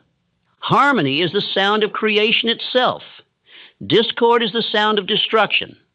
Wherever men cooperate, life grows. Wherever they compete in jealousy, life decays. The devil builds his empire in divided minds. He whispers suspicion between brothers, resentment between workers, pride between partners. His greatest weapon is not violence, but misunderstanding. He knows that once men distrust one another, they lose access to infinite intelligence. The law is exact. Two minds vibrating in faith produce strength. Two minds vibrating in fear produce ruin. The frequency of thought determines the result. This is what the ancients meant when they said, "Where two agree as touching anything, it shall be done." Agreement is not mere conversation, it is vibration. When two minds vibrate as one, the law of harmony becomes the channel of creation. Look upon the human body and you will see the same principle. When every organ works in harmony, there is health. When they fight, there is disease. Look upon society. When each man performs his duty in peace with others, there is prosperity. When envy and greed set them against each other, there is decay. Harmony is the law of life. Discord is the law of death. I have seen the difference between the two in men I have known. There was once a businessman of great talent but small understanding. He was clever, ambitious, and tireless, but he treated every partner as a rival and every worker as a tool. His enterprise grew quickly, but within a few years it collapsed. The reason was simple. His mind radiated discord, and it infected all around him. Men turned against each other, plans crumbled, and his fortune dissolved like mist. He blamed betrayal, but the betrayal was his own violation of harmony. Another man, with less intellect but greater spirit, built his success upon cooperation. He shared credit freely, trusted his fellows, and sought mutual gain. His offices were places of laughter and faith. His company thrived even in hardship because its members thought together. Where there was harmony, there was power. Where there was power, there was progress. The same law governs the invisible fellowship of great thinkers. The inventions that have lifted humanity were not created in isolation, but in the hidden communion of minds. Edison, Ford, and Einstein drew their ideas not only from study, but from the subtle realm of infinite intelligence. When a mind vibrates in harmony with faith and purpose, it attunes itself to that universal current, and ideas flow as light flows through glass. This is why moments of genius often come in silence after prayer or meditation, because the mind has entered harmony with the infinite. The Ethiopian teachers knew this mystery and guarded it carefully. They taught that man alone cannot reach the highest revelation. He must join in sacred fellowship. In their monasteries, young initiates were instructed to form triads, three minds united in a single goal of enlightenment. Each was to hold the same image of truth in mind, speak no contradiction, and pray as one. It was said that when their minds became perfectly attuned, they could perceive knowledge beyond words. This was the first mastermind. The mastermind principle is not limited to religion or business. It applies to all of life. The family that lives in harmony becomes a fortress against every hardship. The marriage that vibrates with mutual respect becomes a source of infinite strength. The friends who uplift one another through faith and counsel become fountains of courage. Wherever harmony is, God is in the midst of them. When harmony is broken, even great talents become useless. Many a brilliant man has failed because he refused cooperation. He thought himself sufficient, but no man is self-sufficient. Infinite intelligence expresses itself through relationships, through shared thought, through the blending of minds in creative sympathy. The hermit may find peace, but he will not build civilizations. Only the cooperative spirit can create enduring achievement. The devil cannot work in harmony. His nature is division. He dwells in arguments, in pride, in jealousy. He provokes quarrels between allies, doubts between friends, competition between equals. He is the spirit of mine instead of ours. The man who succumbs to envy or suspicion has opened the gates of his mind to him. The man who forgives, who seeks understanding, who builds fellowship, he has shut those gates forever. Harmony does not mean weakness. It is not agreement with evil nor submission to error. True harmony is agreement with law. It is the alignment of thought with truth, and truth is always constructive. When a man harmonizes with law, he becomes immovable. When he harmonizes with falsehood, he collapses. The highest form of harmony is unity with infinite intelligence itself. When your mind vibrates with faith, gratitude, and definiteness, you enter communion with that unseen source of power. Ideas, opportunities, and guidance flow to you as naturally as rivers flow to the sea. This is why men of faith appear lucky. They are in tune with law. The Ethiopian textbook of the Sun describes this communion beautifully. The wise man does not call upon God as distant. He tunes himself to the divine melody until he and the music are one. To tune oneself is to harmonize thought, emotion, and action with one definite purpose. When that alignment is achieved, the universe becomes your orchestra and plays according to your theme. In practical terms, the law of harmony requires 3 disciplines. First, control of emotion. Anger, jealousy, and hatred are vibrations of discord. They block the flow of infinite intelligence. You cannot hate and create at the same time. The mind must be calm, as a mirror must be still to reflect the light. Second, control of speech. Every word you utter carries vibration. Words of complaint and criticism sow discord, even in your own subconscious. Speak only what strengthens, unites, and builds. The master mind can exist only among men whose words carry the tone of respect. Third, control of association. Choose your companions carefully. Association is the magnet of destiny. You cannot rise above the level of the minds you surround yourself with. Seek those who believe in purpose, in progress, in faith. Avoid the cynical, the idle, and the fearful, for their vibrations will pull you downward. The Ethiopian masters taught, "The man who walks with the blind will stumble, though his eyes be open." If you cannot find companions of harmony, build one through prayer. Speak in silence to infinite intelligence, for that is the supreme partner. The man who enters that inner communion can never be lonely. His mind becomes a receiving station for ideas, a transmitter of power. He carries the master mind within himself, for he is harmonized with the infinite. When I first discovered this principle, I tested it through experience. I began to seek the company of definite thinkers, men who had faith and purpose. I found that in their presence, my own ideas expanded, my courage grew, my plans became clear. In turn, my faith strengthened theirs. The atmosphere of harmony produced results no single effort could have achieved. It was as though some invisible intelligence had joined our circle, guiding and inspiring us, and indeed it had, for that is the law. This same harmony governs nations. When the people unite around principle, the nation thrives. When factions divide them, the nation decays. The founders of America understood this truth. They met in Philadelphia not as rivals, but as allies of destiny. Despite differences, they harmonized upon one idea: liberty under divine law.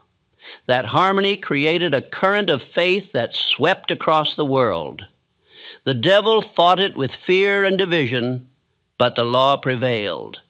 Harmony is not achieved once for all. It must be maintained. Like music, it requires tuning. Ego, pride, and suspicion are dust upon the strings of the instrument. They must be removed daily through humility, gratitude, and forgiveness. The mind that forgives is always in harmony. The mind that resents is always in discord. When you harmonize with others, you not only multiply power, you multiply joy. The creative act becomes delight, the labor becomes song, and every success becomes a shared triumph. This is why heaven is described as a place of perfect harmony. It is not a distant realm, but a state of mind where all wills are aligned with divine law. Hell is the opposite state, each soul insisting upon its own way, deaf to the music of the whole. The devil has no melody of his own. He merely distorts the music of God. He changes harmony into noise, cooperation into competition, unity into confusion. He survives only where men insist on playing their own tune. Therefore, let your every relationship become a practice of harmony. Begin with your own mind. Make peace between thought and feeling. Then extend it to your home. Make peace between yourself and those you love.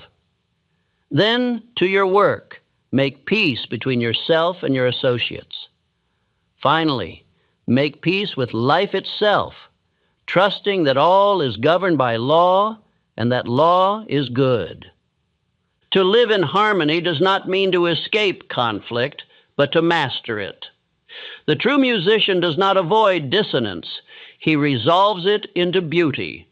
So too must you resolve every discordant circumstance into wisdom. Every difficulty is an instrument by which your soul learns finer harmony. When harmony becomes your constant vibration, you attract others who share it. They will recognize you without words. Your presence will inspire confidence. Your silence will command respect. You will find yourself surrounded by allies, opportunities, and unseen protection. The law of harmony draws its own company. Let this be your affirmation. I think in harmony with all good. Through unity, I multiply my power. Repeat it daily until it becomes your atmosphere. Let your thought, word, and deed vibrate in unison with that truth. For when harmony rules your mind, the universe itself will conspire to magnify your purpose. There is no greater secret. The power you seek does not lie in struggle, but in alignment. The wisdom you crave does not come from striving, but from stillness. The success you desire will not be forced. It will be attracted through harmony. Remember always, the infinite is not reached by noise, but by resonance. Tune your mind to the divine frequency of faith, gratitude, and goodwill, and you will hear the music of heaven playing through your own life. Every age has built its altars to fear and called them holy. Every century has knelt before weakness and called it virtue. And under these veils of piety, the devil has done his most perfect work. He is not ruled by force, but by confusion. He has disguised submission as holiness, poverty as humility, and ignorance as faith. He has made mankind worship its own chains. The greatest of all illusions is that obedience to fear is righteousness. From the first moment man learned to think, there were those who feared his power to think. So they told him that curiosity was sin, that confidence was pride, that pleasure was corruption, and that mastery was rebellion. They said, "You must not question, for the gods are angry. You must not rise, for heaven will punish you." They wrapped the light of mind in darkness, teaching men to doubt the very faculties through which God speaks. This is the oldest lie upon earth, the belief that the Creator delights in the weakness of his creation. It is the devil's masterpiece because it converts the highest impulse of man into the lowest. It teaches that virtue lies not in strength, but in surrender, not in courage, but in caution, not in wisdom, but in blind belief. And so the strong become meek, the curious become silent, and the free become slaves, all in the name of being good. The Ethiopian scriptures warned of this deception. In the ancient text known as the Scroll of Light and Shadow, it is written, "Beware those who profit by thy fear, for they call their prisons temples, and their chains commandments. That line reveals the secret structure of the devil's empire.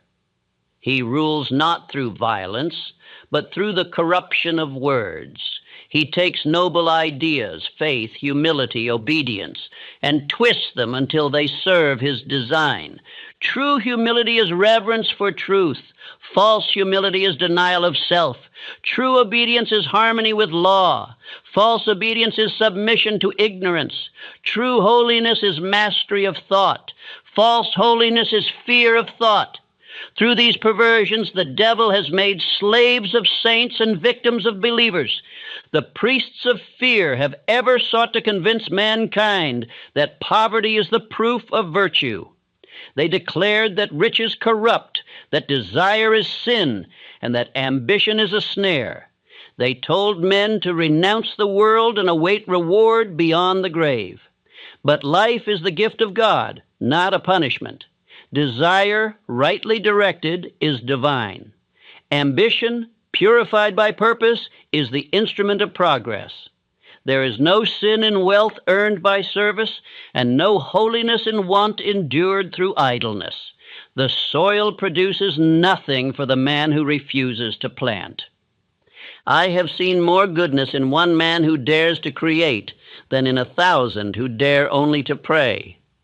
For creation is obedience to the highest law, the law of increase. The universe itself expands because growth is the will of God. To refuse growth, to hide one's talent, to fear success, these are the true disobediences. The devil's cleverest trick is to make weakness appear sacred. He whispers to the timid, "Your fear is wisdom." He whispers to the lazy, "Your inaction is patience." He whispers to the slave, "Your chains are righteousness."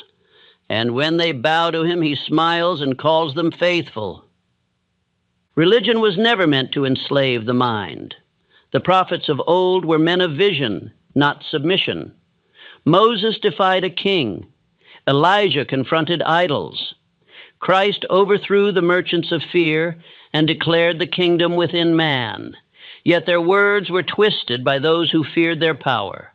What began as liberation was turned into law. What began as truth became tradition. The fire of revelation was turned to the ash of ritual. The Ethiopian manuscripts preserved what later faiths forgot, that the true temple of God is the mind disciplined in righteousness. They taught that the altar is the conscience, the prayer is right thinking, and the sacrifice is fear itself. The devil hides from no ritual more fiercely than from a mind that dares to think freely. When I conversed with him, I asked, "Which of all your weapons is the most effective?" He answered, "The doctrine that weakness is a virtue." I pressed him further. Why? He replied, because it destroys strength at its root. When a man believes that to be strong is to be sinful, I no longer need to fight him. He fights himself. Consider how subtle this deception is. The man who desires to succeed feels guilt for his desire. The one who loves beauty calls it vanity. The one who seeks knowledge fears it may lead him astray. Thus, all energy turns inward in conflict instead of outward in creation. The devil need only whisper, "Be humble," and the mind folds its wings. But humility, rightly understood, is not submission to mediocrity. It is reverence before law. It is the recognition that the universe is perfect and that man must become one with its order. A humble man does not crawl. He stands in awe. He does not deny his power. He dedicates it to service. The devil has taught men to be smaller than they are. The truth is that man honors God most when he dares to use the power God placed within him. Let no one mistake this truth. The soul that fears to express its own greatness is ungrateful to its Creator. You are not a worm crawling toward salvation. You are the living idea of infinite intelligence seeking fuller expression. The flower glorifies its maker by blooming, not by hiding its color. The sun honors its source by shining, not by dimming. And man glorifies his Creator by mastering himself and using his powers in service to good.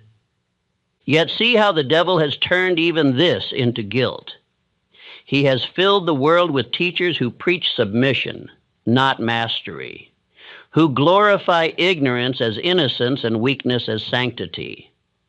They tell men that to question is to doubt God, though God himself endowed them with reason. They tell men to suppress ambition, though ambition built every bridge, cured every disease, and lifted civilization from the dust. They tell men that suffering is holy, though suffering is but resistance to law.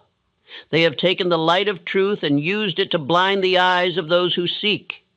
The Ethiopian masters warned that false virtue is more dangerous than open sin. Better the thief who knows his theft, they said, than the coward who calls his fear obedience.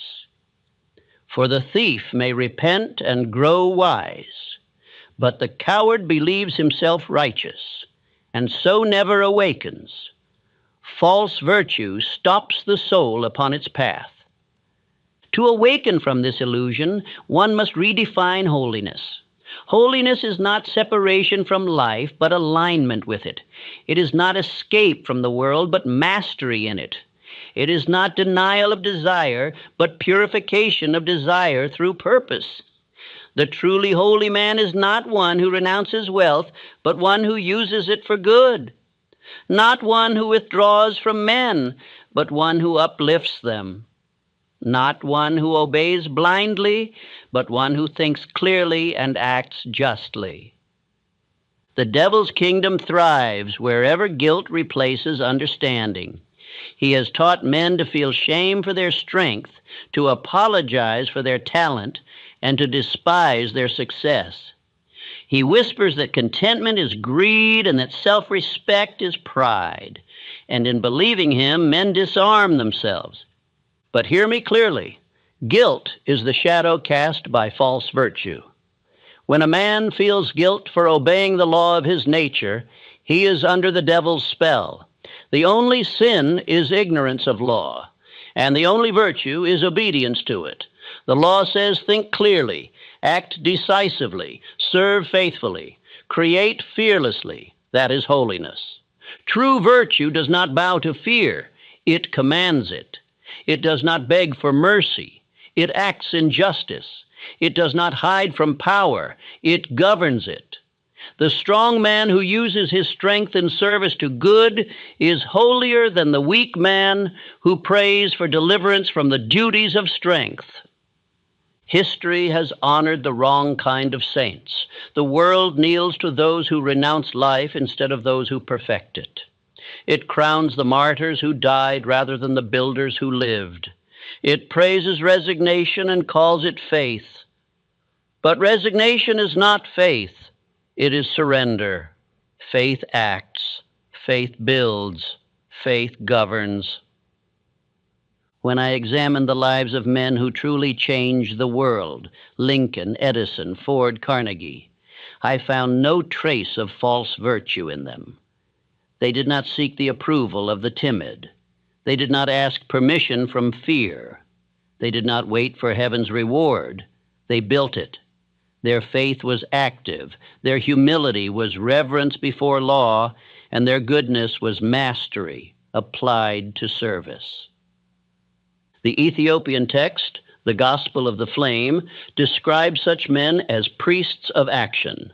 It says, "He who serves the divine by the work of his hands worships more truly than he who only prays with his lips. This is the lost law of practical holiness, the worship of God through perfect performance of one's purpose. Every man has a calling, a place where his talent and service meet. To discover it and fulfill it is virtue. To ignore it is sin. The devil tempts men to look for holiness in abstinence instead of action. He tells the musician to silence his song, the craftsman to break his tools, the thinker to smother his reason, the leader to hide his courage. Thus he starves the world of its geniuses and fills it with the mediocre. Let every man who reads these words remember, you were not created to hide. You were born to express, to build, to command, to serve the good by mastering the power within you. Do not mistake meekness for moral excellence. Meekness is useful only when it is self-control under power. Without power, meekness is only fear pretending to be virtue. To free yourself from false virtue, you must break 3 chains. First, the chain of guilt. Guilt is the weapon of those who fear your strength. Refuse to carry it. Examine every feeling of unworthiness and ask, who profits from this belief?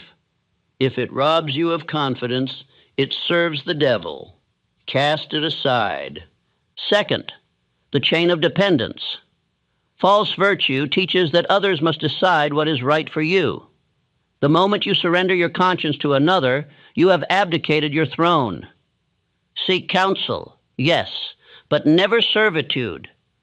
The law of God speaks within your own soul. Third, the chain of false humility. You were not meant to shrink before greatness, but to embody it. The Ethiopian master said, "Bow not before any man, nor expect any man to bow before thee. Both are idolatry. Walk upright, for you carry the spark of infinite intelligence." When these chains are broken, virtue becomes freedom. You will act not from fear, but from knowledge. You will serve not because you are commanded, but because you choose. You will seek no praise and fear no blame, for your law will be internal. That is true holiness, the mastery of self in harmony with the divine. Let us strip the mask from the devil's illusion. The meek he enslaves, the strong he fears. The ignorant he confuses, the wise he avoids. The coward he commands, the courageous he cannot touch. The truly virtuous man is beyond his reach because he lives by understanding, not by superstition. So stand boldly before life.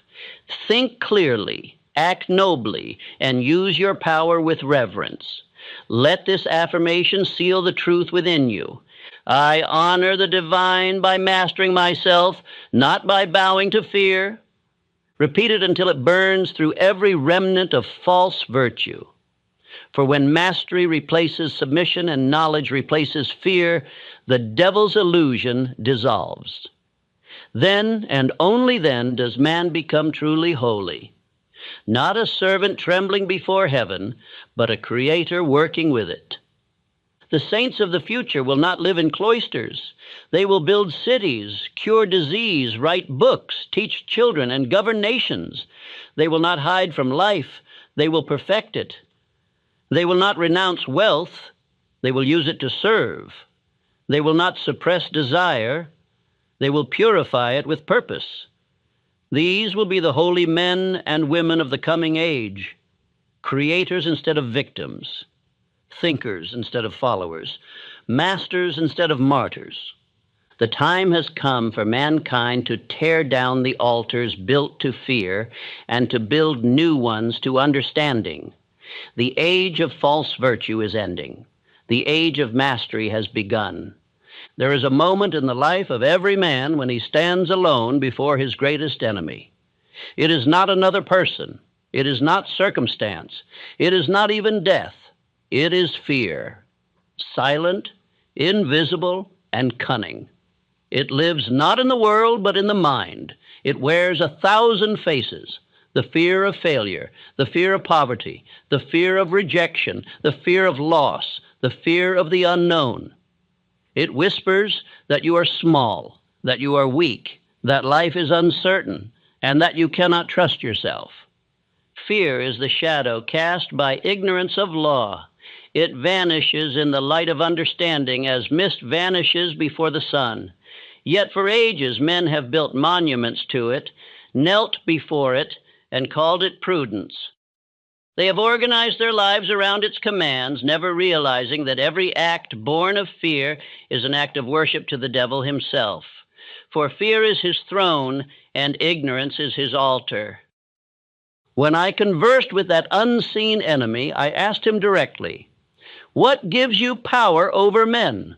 He answered, "Their habit of fearing me." Then I asked, "How do you sustain that power?" He said, "By keeping them ignorant of who they are."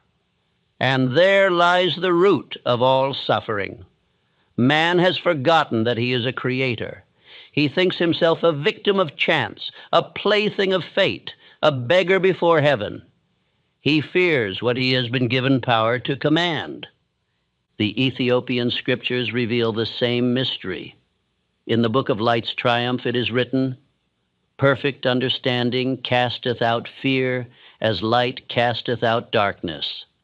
For fear liveth only in ignorance, and ignorance is slain by knowledge of law. To know law is to know safety. To understand order is to know peace.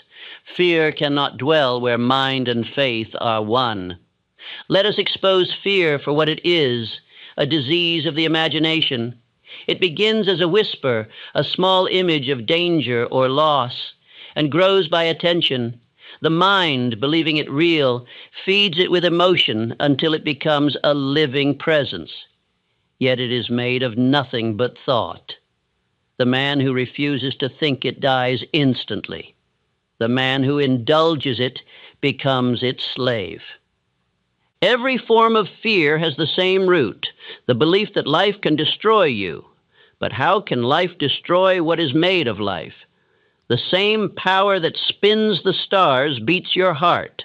The same intelligence that governs the tides governs your destiny. To fear is to deny that intelligence. To trust it is to reign with it. The first step in destroying fear is to recognize its falseness. It is not a force but an absence, not a presence but a void. It has no substance of its own. It borrows existence only from your belief. Withdraw that belief, and it collapses like a shadow without a light. The second step is decision. Decision is the death of fear. The moment you say, "I will," with conviction, the power of fear is broken. For fear feeds on hesitation. The longer you delay, the stronger it grows. The instant you act, it dies. Every man who has risen from weakness to strength has passed through this battle. Before every great achievement stands the test of fear. Edison faced it when failure threatened to crush his faith. Lincoln faced it when the nation's fate hung on his conscience alone. Ford faced it when poverty mocked his vision. In every case, they chose decision over doubt. They declared faith as law, and fear retreated. I, too, have known that battle. There was a time when fear ruled my days and haunted my nights. It whispered that I had failed too many times, that I was too old to begin again, that the world no longer cared for my work. I listened, and my strength withered. Then one morning I said aloud, "No more." I wrote these words on my desk. I think in faith, and fear dissolves before my decision. Each time I read it, fear weakened. Each time I acted upon it, faith grew. In the end, fear died of starvation. The Ethiopian masters taught that fear is slain not by courage alone, but by understanding. They called this the armor of light. To wear it, one must understand that every event in life obeys law, that nothing happens by accident, that every cause produces its effect, and that the mind of man is the greatest cause of all. When this knowledge becomes conviction, fear has no soil in which to root. The man who lives by law walks unafraid through every storm. He does not ask, "What will happen?" He asks, "What must I think and do to shape what happens?" He knows that infinite intelligence governs all things and that he partakes of that intelligence through thought. He does not tremble before the unknown, for to him the unknown is only the unthought. He governs by thinking rightly, by acting decisively, and by persisting faithfully. The devil fears the man who understands cause and effect, for such a man cannot be deceived by appearances. He sees beyond the surface of events to the law beneath them. He knows that adversity is not punishment, but instruction, that failure is not defeat, but correction, that loss is not tragedy, but transition. Thus he welcomes every experience as a teacher. This is the death of fear, not resistance to it, but mastery of it through understanding. The Ethiopian scriptures echo this truth. Fear departeth when the soul seeth reason in all things. Think of those words. Fear cannot live in the presence of reason. The moment you see purpose in what you once called pain, the pain changes its nature. What once terrified you becomes a messenger of wisdom. Fear is born of two lies, that you are separate from God and that life is uncertain. The first lie robs you of power. The second robs you of peace. But life is not uncertain. It is exact. Its laws never sleep, never err, never fail. You do not live in a universe of chance, but in a universe of law. And that law is friendly to faith and hostile only to fear. When Franklin Roosevelt said, "The only thing we have to fear is fear itself," he spoke a truth as old as the pyramids. He understood that nations, like men, are destroyed not by enemies, but by the belief that they are powerless. Fear is the destroyer of initiative, the strangler of imagination, the assassin of faith. It freezes the will, blinds the intellect, and paralyzes the heart. It is the one enemy you must conquer daily, for it waits at the door of every opportunity. Let me show you its workings. A young man dreams of success. He begins to plan, but fear whispers, "What if you fail?" He listens. He delays. He waits for certainty that never comes. Months pass, years pass, and his dream dies unborn. Another man, equally uncertain, acts despite fear. He fails, learns, tries again, and succeeds. The difference between them is not talent, but decision. One surrendered to fear, the other starved it. The Ethiopian masters gave a simple rule. Do the thing you fear, and the death of fear is certain. Action is the medicine of the soul. Thought without action breeds doubt. Action based on thought breeds faith. Each step taken in defiance of fear gathers new strength, until one day you turn and find that fear no longer follows you. Fear has no defense against motion. Its power ends where decision begins. Even a small step destroys it. When a man stands still, fear multiplies. When he moves, it dies. The universe aids the mover, not the hesitator. Infinite intelligence cannot work through a stagnant mind. It requires flow. Action is faith in motion. The Ethiopian text, The Crown of Courage, says, "Heaven answereth not the timid, but the decided. For decision is the tongue by which man speaketh to God." Think on that. Each time you decide, you are declaring dominion. You are saying, I trust the law. I trust myself. I trust the power that moves through me. That declaration aligns you with infinite intelligence, and the whole machinery of life begins to move on your behalf.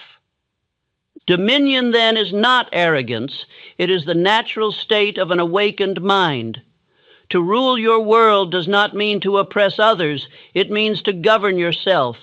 It means to master your thought, your emotion, and your action until they obey one will, the will to good.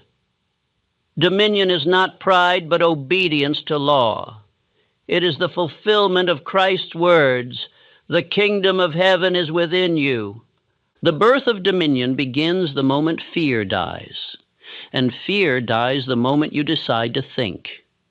You cannot serve two masters. You cannot think and tremble at the same time. The mind that observes law cannot believe in chaos. The soul that trusts its divine partnership cannot imagine defeat. Fear vanishes when faith is organized into understanding. The Ethiopian masters describe the birth of dominion as the crowning of the mind. It is the moment when man remembers his origin, that he is not a creature of dust, but of spirit. It is the moment when he ceases to beg and begins to command, not through arrogance, but through certainty. He no longer prays, "Lord, deliver me," but "Lord, express through me." He no longer asks for miracles. He becomes one.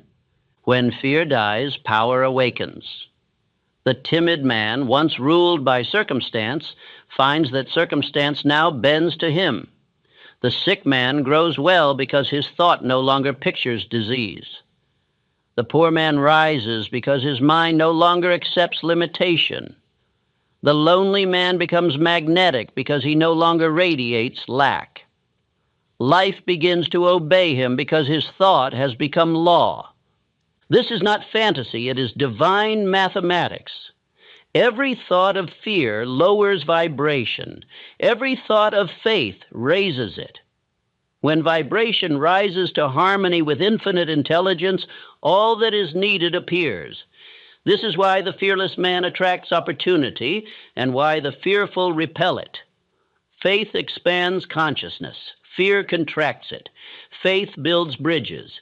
Fear builds walls. Faith invites the infinite. Fear shuts the door. The final step in destroying fear is faith expressed through repetition. Fear is a habit of thought. It must be replaced by a stronger habit.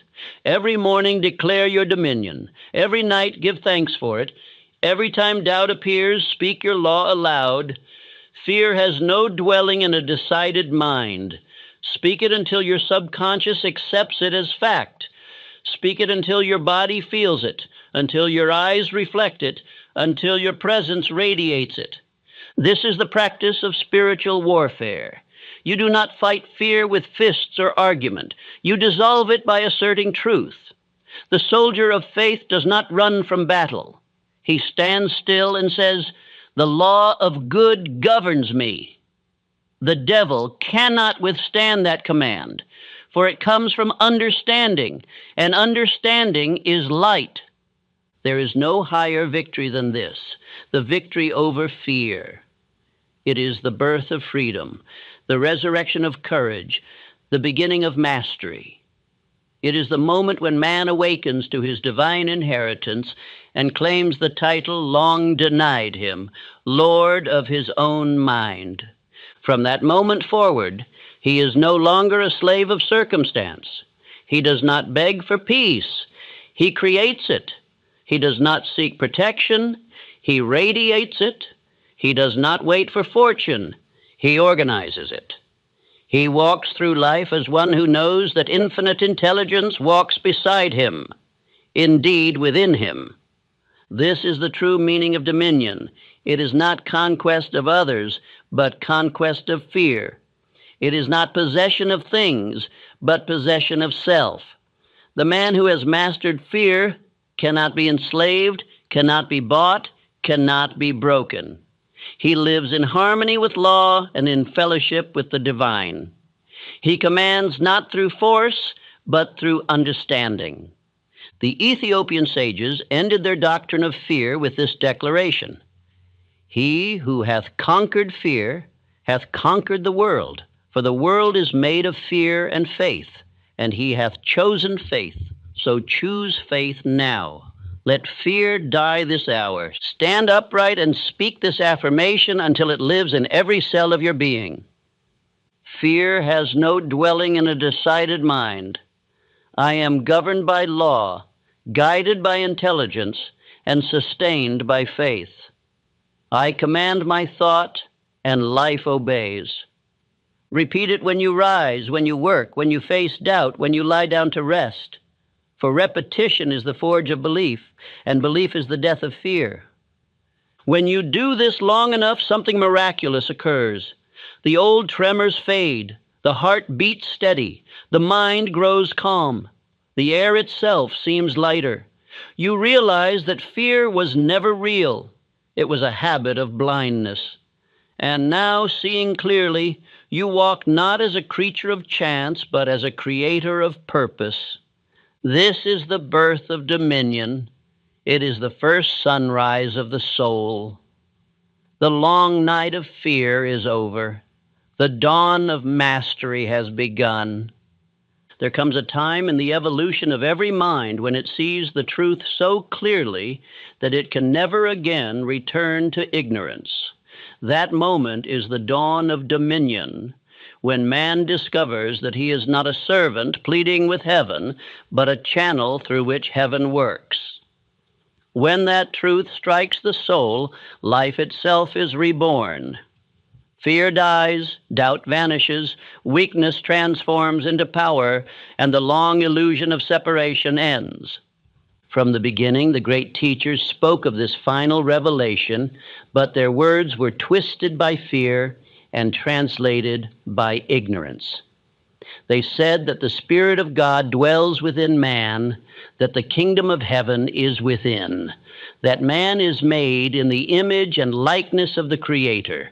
Yet men, unable to believe themselves divine, made idols of clay and begged them for mercy. They knelt before symbols of their own potential, never realizing that the power they worshiped was within them all along. The Ethiopian scriptures guard this truth in the purest words ever written. The light is within thee, kindle it. For ages those words were hidden from the multitudes by rulers and priests who profited by man's blindness. But now, as truth reawakens, the ancient law returns, that man and God are not distant, but united in will, joined by the bridge of thought. When I conversed with the devil, he confessed with reluctance that his power ends the moment man accepts responsibility for his own mind. He said, I dwell only where man denies his divinity. He meant that ignorance is his only kingdom, that doubt is his only throne. The instant man says, I am one with the infinite, the devil vanishes like smoke before a wind. To understand this is to see that creation is not finished. It continues through you.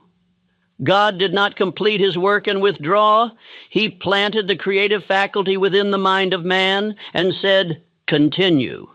Every idea you form, every plan you execute, every dream you dare to act upon is the continuation of divine creation. You are the means by which the invisible becomes visible. You are the instrument through which infinite intelligence takes form in time and space. The man who understands this no longer prays as a beggar. He prays as a creator. His prayer is not a request, but a command issued through faith. He says, let there be light in my affairs, and there is light. He says, let harmony reign in my home, and harmony appears. He speaks, and life obeys, for his word is law to his own mind, and his mind is the channel of divine power. The unawakened man prays for strength. The awakened man uses it. The unawakened man asks for wisdom. The awakened man listens and receives. The unawakened man begs for guidance. The awakened man knows that the voice of God speaks within him as intuition. The unawakened man worships power. The awakened man expresses it. This is not arrogance. It is obedience of the highest kind, obedience to divine law. You were not created to crawl in fear before your Creator. You were created to cooperate with Him. The infinite does not need slaves. It seeks channels. It does not demand submission. It desires expression. The highest worship is to think rightly, to act decisively, and to live as a manifestation of divine purpose.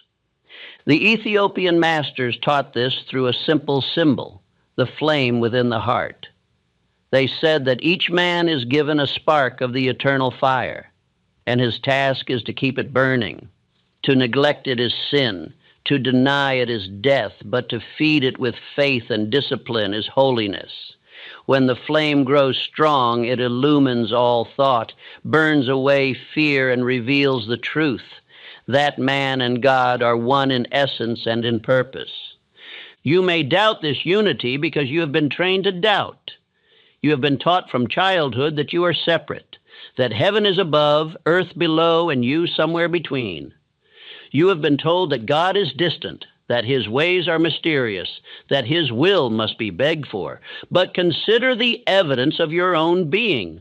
What is the thought that thinks within you? What is the life that animates your body?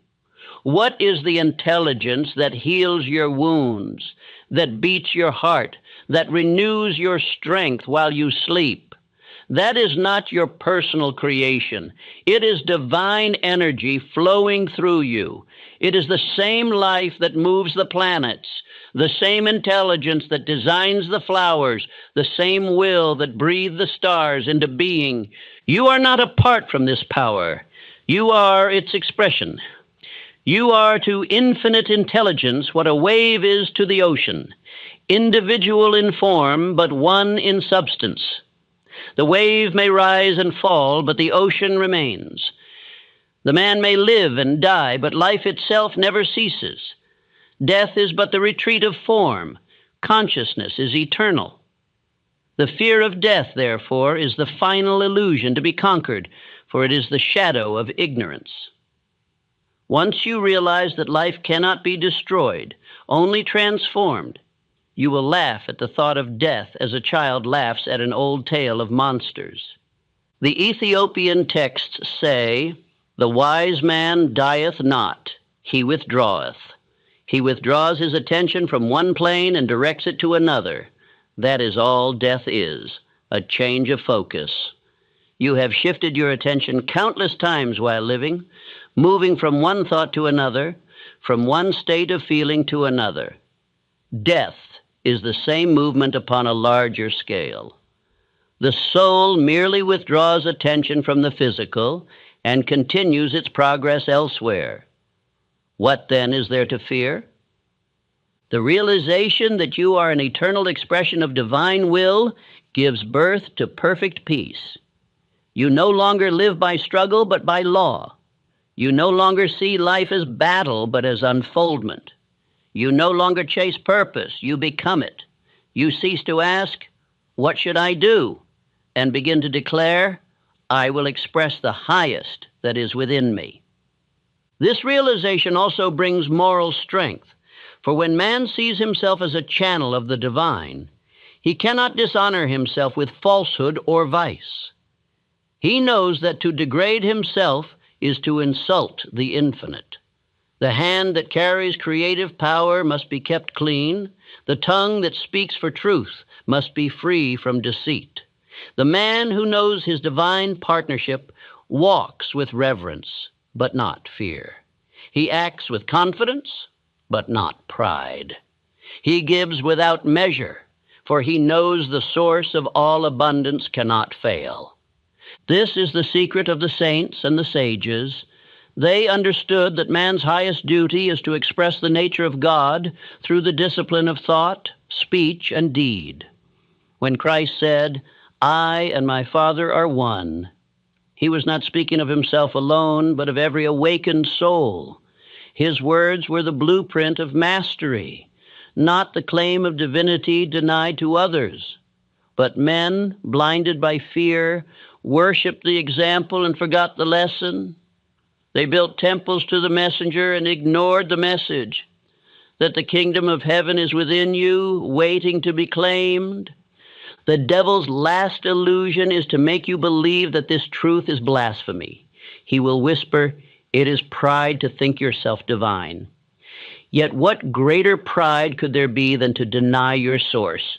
What greater insult to your Creator than to say, "I am unworthy of His image"?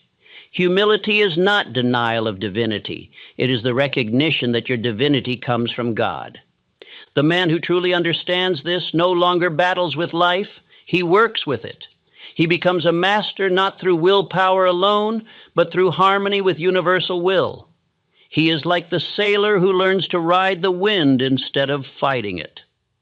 He understands that infinite intelligence is ever flowing, and that his task is simply to align his thought with its current. When he speaks, his words carry authority, for they are backed by the law. When he acts, his works endure, for they are rooted in harmony. When he prays, his prayer is answered before he finishes speaking, for the universe responds instantly to the mind in union with God. This is not miracle, but obedience of cause to its rightful master. The Ethiopian masters used to tell their students, when the river forgets the ocean, it becomes a pool. When man forgets God, he becomes small. The river regains its power only when it flows again into the sea. So it is with man. He regains his strength the moment he remembers his source. The final revelation is therefore not that God exists, but that you exist in God. Not that you are watched, but that you are expressed. Not that you must reach upward, but that you must awaken inward. Heaven and earth meet in your thought, and through you the law of creation continues. When I first grasped this truth, it shattered the last remnants of fear within me. I saw that I had never been alone, that infinite intelligence had guided every step, even those that seemed to lead through darkness. Every failure had been instruction, every sorrow purification, every trial a refining of faith. I saw that the universe was not against me, but working through me, shaping me into a conscious co-worker of the divine plan. And I understood, too, why fear had been allowed to exist. It was the shadow against which the light of understanding could reveal itself. Without it, man would never have sought wisdom. Fear was the teacher. Faith was the graduation. Once the lesson was learned, the shadow vanished. So now, at the end of this great journey of mind, let me speak plainly the truth that has been hidden in parable, poetry, and scripture since the beginning of time. Man is God's expression of will, not metaphorically, not symbolically, but literally. You are the instrument through which infinite intelligence acts. Every thought of truth you hold, every deed of courage you perform, every act of creation you undertake, these are the movements of God through you. Do not mistake this for arrogance. The wave does not boast that it is the ocean. It rejoices that the ocean moves through it. So too should you rejoice that the infinite finds expression through your mind. When you understand this, all conflict ends. You cease to pray for strength, for you are strength. You cease to ask for wisdom, for you are wisdom in expression. You cease to seek peace, for you are peace embodied. You cease to beg for heaven, for you are heaven revealed. The man who knows this truth lives as a creator among creatures, a king among kings, a light among shadows. His thought is power, His word is law. His presence is peace. He walks through the world not in pride, but in quiet majesty. He does not compete, for he knows that all supply is infinite. He does not fear, for he knows that law never fails. He does not hate, for he knows that all discord is ignorance. He does not pray for miracles, for his life is one. The Ethiopian text describes such a man as the living flame. They say, "He who knoweth that he and the infinite are one mind cannot be quenched, for he burneth with eternal fire." That fire is faith organized into understanding. It is the light that no shadow can touch. Let this realization guide you each morning. I and the infinite are one mind. My thought is, His will made visible. Speak it until you feel its truth vibrating in every breath. Walk with it as your secret armor. Act by it as your daily command. For this affirmation is not imagination, it is reality. The moment you live by it, fear dies forever. The moment you believe it, power awakens. The moment you act upon it, heaven becomes earth, and earth becomes heaven. You have walked from ignorance to knowledge, from doubt to faith, from bondage to mastery. You have seen that the devil was never a being but a habit of thought, that hell was never a place but a state of mind, and that heaven is the calm order of thought in harmony with divine law. You have discovered that the mind is the workshop of God, and that through its discipline, man becomes divine in expression. This is the final revelation. You are the thought of God thinking itself into form.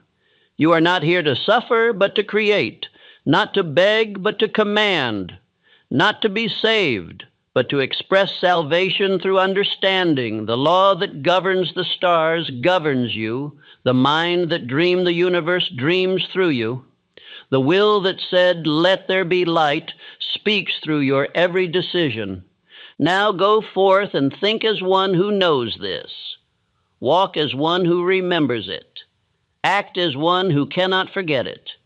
For you are not seeking heaven, you are establishing it. You are not awaiting God's favor, you are revealing it.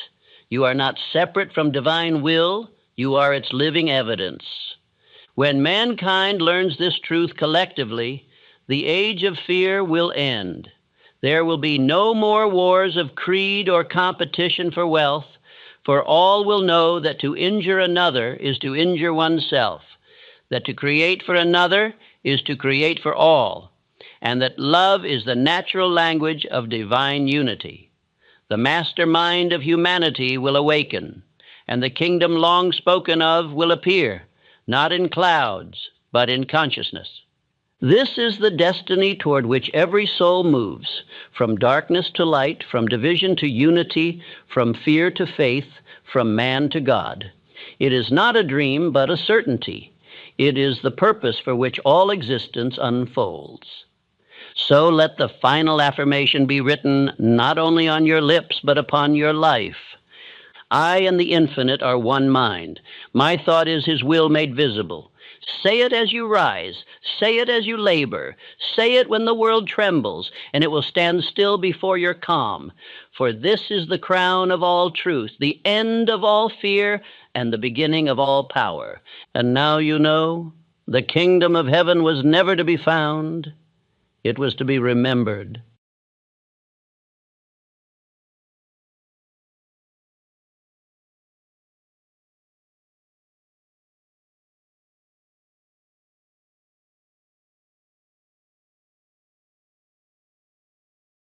Thank you for watching Napoleon Hill Daily Millionaire Mindset. If this sparks something in you, don't let it fade. Subscribe now and turn these timeless ideas into your daily advantage. Drop a comment below. Let us know your biggest takeaway. And remember, you don't get what you wish for, you get what you believe and work for. Think big, grow daily, live rich. See you in the next video.